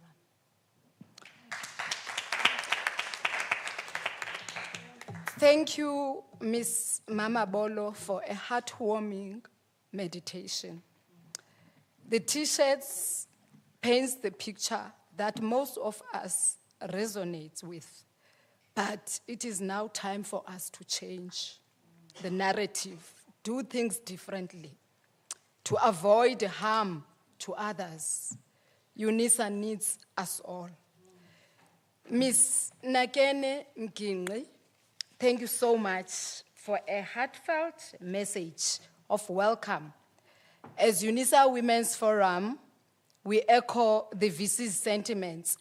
We stand firm and unapologetic against gender-based violence and femicide, which in her own words, is a direct attack on humanity. We are also mindful that workspaces are the theaters of death, especially for women, due to gender-based violence. And this is a pandemic that we reject with passion. It cannot be that more than 30 years into democracy, we are still singing the same song. Today, we agree in one voice that we are moving beyond talking, but implementation. As Ms. Nakene, you have highlighted and agreed, through UNISA's catalytic niche area, especially number 9, we shall impact not only our workspaces, but also our communities to root out this pandemic and to end this violence. Thank you, VP in absentia. To Dr. Matlabe and project leaders, as the project leader for this event today, thank you for sparking the conversation through your question that relates to our upbringing. Prof. Gajeni has summarized it by articulating how workplace can be trigger-inducing because of the employees. It is true, indeed, it's time for us to unlearn, relearn, and learn new ways of working together without being detrimental to each other's health, safety, and well-being. May we be kind to one another. It's also time for us to seek professional support to deal with our unresolved traumas. Our heartfelt gratitude also goes to Ms. Ju. Thank you, Ms. Ju, so much, Ms. Qaqamba Mweletsi, for taking us through gender-based violence and sexual harassment legislative framework in the workplace in order for us to ensure dignity for all in the workplace. We have painted the picture clearly of how victims are treated in the workspace with feelings such as humiliation and worthlessness, and how the law deals with these incidents, not to mention the trauma that comes along with all of these. This is a call for us to be respectful and to be human with each other. Thank you for emphasizing on psychological safety in the workspace. We are so grateful. Thank you. Mr. Maleka, thank you so much to you for enlightening us on the management of reporting of the grievances and the complaints in the workplace. Thank you for sharing with us and taking us through the best, but saying to us the best way for us is to find each other. There is nothing important as that. I cannot agree with you more. And thank you profoundly, colleagues, for the support that HR is giving us. Thank you so much. I'm one of those who have benefited in the support that our employee and wellness is giving us. Thank you so much. And as I thank you, colleagues, for attending this auspicious event, my appeal is for us to apply the golden principle, do unto others as you would like it to be done to you. Ubuntu, we are a university that has been founded under the ethos of Ubuntu. A call was made to all of us today to walk the talk, To all our stakeholders, Nahau, ABSA, UWF, HR, who are so humbled as Unisa Women's Forum that no matter how full your plates are, but today you graced this event. True indeed, we see your commitment in the employees and also to a workplace that is healthy and safe. To the media team, thank you so much, colleagues, for ensuring that we reach the wider community. To Ms. Mabaso, our sign language interpreter, we thank you so much, May. And to our program directors, Ms. Lebu and also Ms. Shezi, thank you so much. We appreciate. Finally, ladies and gentlemen, I would like to thank UWF organizing team led by Prof. Mbata and also Dr. Matlabe, and to all Unisa Women's Forum ExCom members. Thank you so much. Thank you, Bome, for the sterling work, and everyone. Thank you.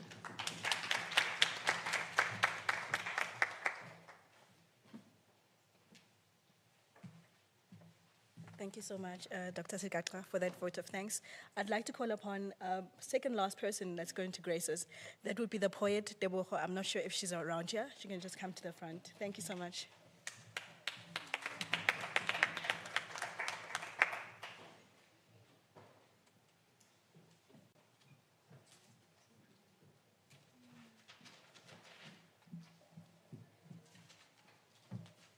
Sure. Protocol observed. When you're the last person to do something that has, already been done, it's like, oh God, have mercy on me. But I really want to take this moment as the last person probably to render an item of a poem. I just want to thank God more than anything. I'm sitting there and I'm like, God, it has been raining and there has been hail and storm and all that.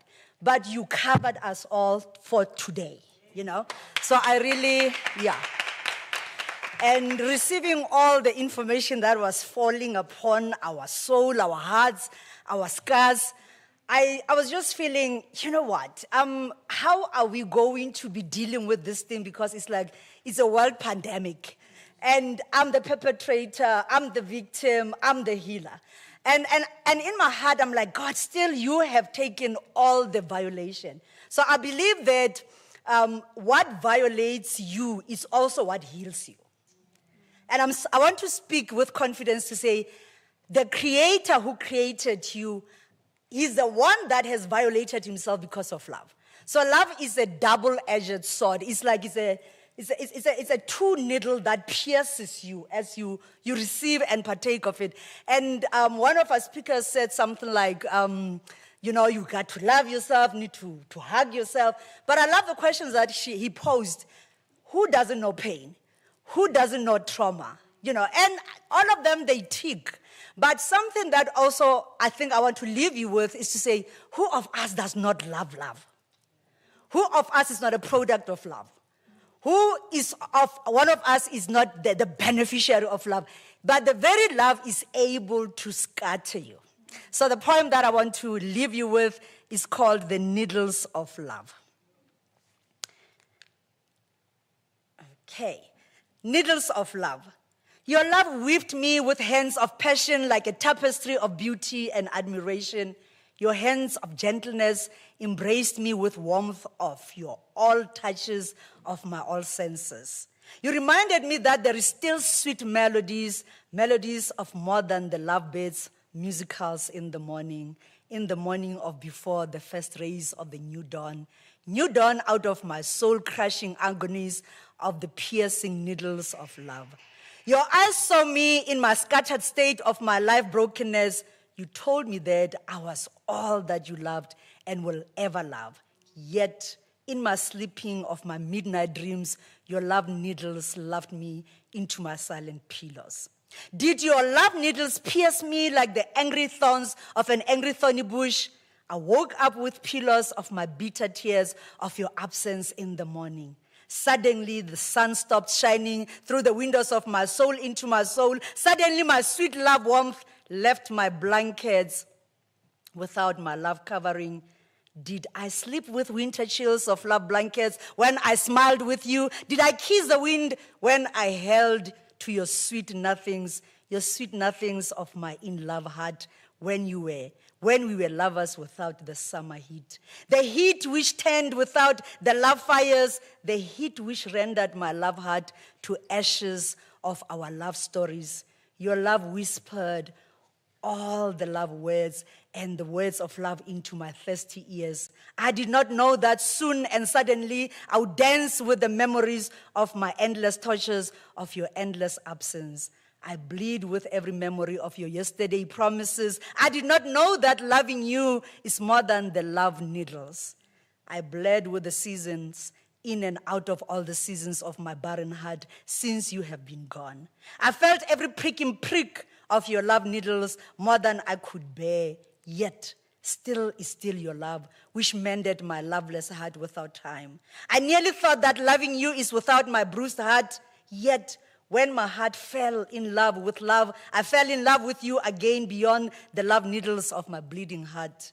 Love needles is what loved me yesterday, and in the morning I remembered with a sigh of my lost heart, your love brought me to life again. Bolelela borakgadi le bomalome gore ke tlhabilwe ke mmutlwa wa lerato ka bonnye ka tlhoka batlhomodi ba matsetseleko. Bolelela borakgadi le bomalome gore ke tlhabilwe ke pelo ke mmutlwa wa lerato e ntlhana. Nkile ka tlhabega pelo ke dintlhana tsa mamao a lerato ka tlhoka batlhomodi ba neneketso. Kana selo se lerato ke dintlhana tsa go lebatsa dipelo ditlhabi tsa tlhabego, nkile ka sisa pelo ka kgangwa pelo ke diatla tsa thatano. A lerato le kile la tlhaba moratiwa la mo dira sekoa la mo golafatsa pelo. A lerato le kile la rathafatsa pelo ya morati la mo tlhokisa tshobotsi ya bontle. A lerato le kile la jesa morati wa botlhole la nna botlhodi. A lerato le kile la timetsa motlhala wa kgato tsa moratiwa. A lerato le kile la epa mosima wa sephiri mo pelong ya moratiwa la mokatela la motlhokisa poloko maleba. Bolelela borakgadi le bomalome gore ke fukilwe ke phefo ya lerato bosigo. Ka rutlologa dithulelo tsa pelo ke itebetse ya re ke apapa mosamelo maloba ya nna maabane. Ka tlhoka balatodi ba thatano gore selo se lerato le ntlhana le atle le tlhabe pelo mme selo se lerato le itse go alafa pelo. Bolelela borakgadi le bomalome ba Unisa gore motsoga pele ga se moja pele, bontle bo na le dibelebetšane bo atle botseanye kgarebe jwa jesa lekau kgake la motshwarisa mmadiopo wa mmamodikwadikwane. Mme ya re botšarara jwa lerato bo kgamile baratani ra epa mabitla jaaka matsatsa a diphiri le bophokojwe. Nkile ka tlhajwa ke lerumo la lerato ka tlhoka bothito jwa poloko. Selo se lerato ke pipana pipe ya baratani. Le kile la tuka malakabe la re lebatsa gore le atle le tlhabe pelo jaaka mmutlwa wa tshetlo mme la fodisa pelo ya bobotlana ra sala re lebetse tlhabego ya lerato tenyana teng. It is the love needles which teared my heart yesterday. It is the beautiful love needles which mended my heart in love again. Thank you.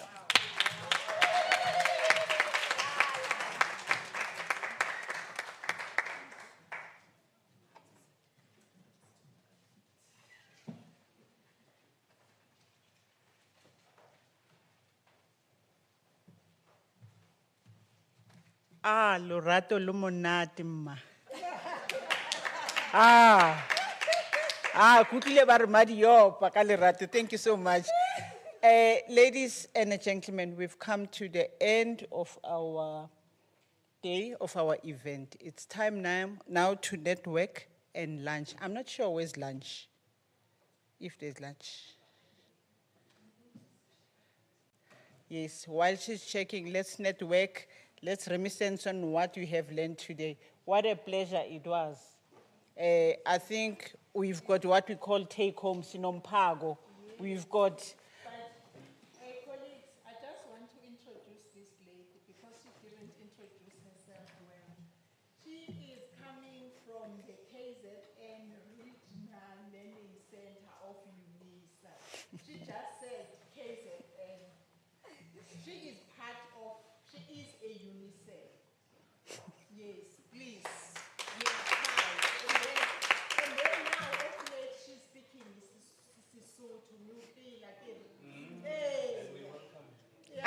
from the province of Umkwanazi.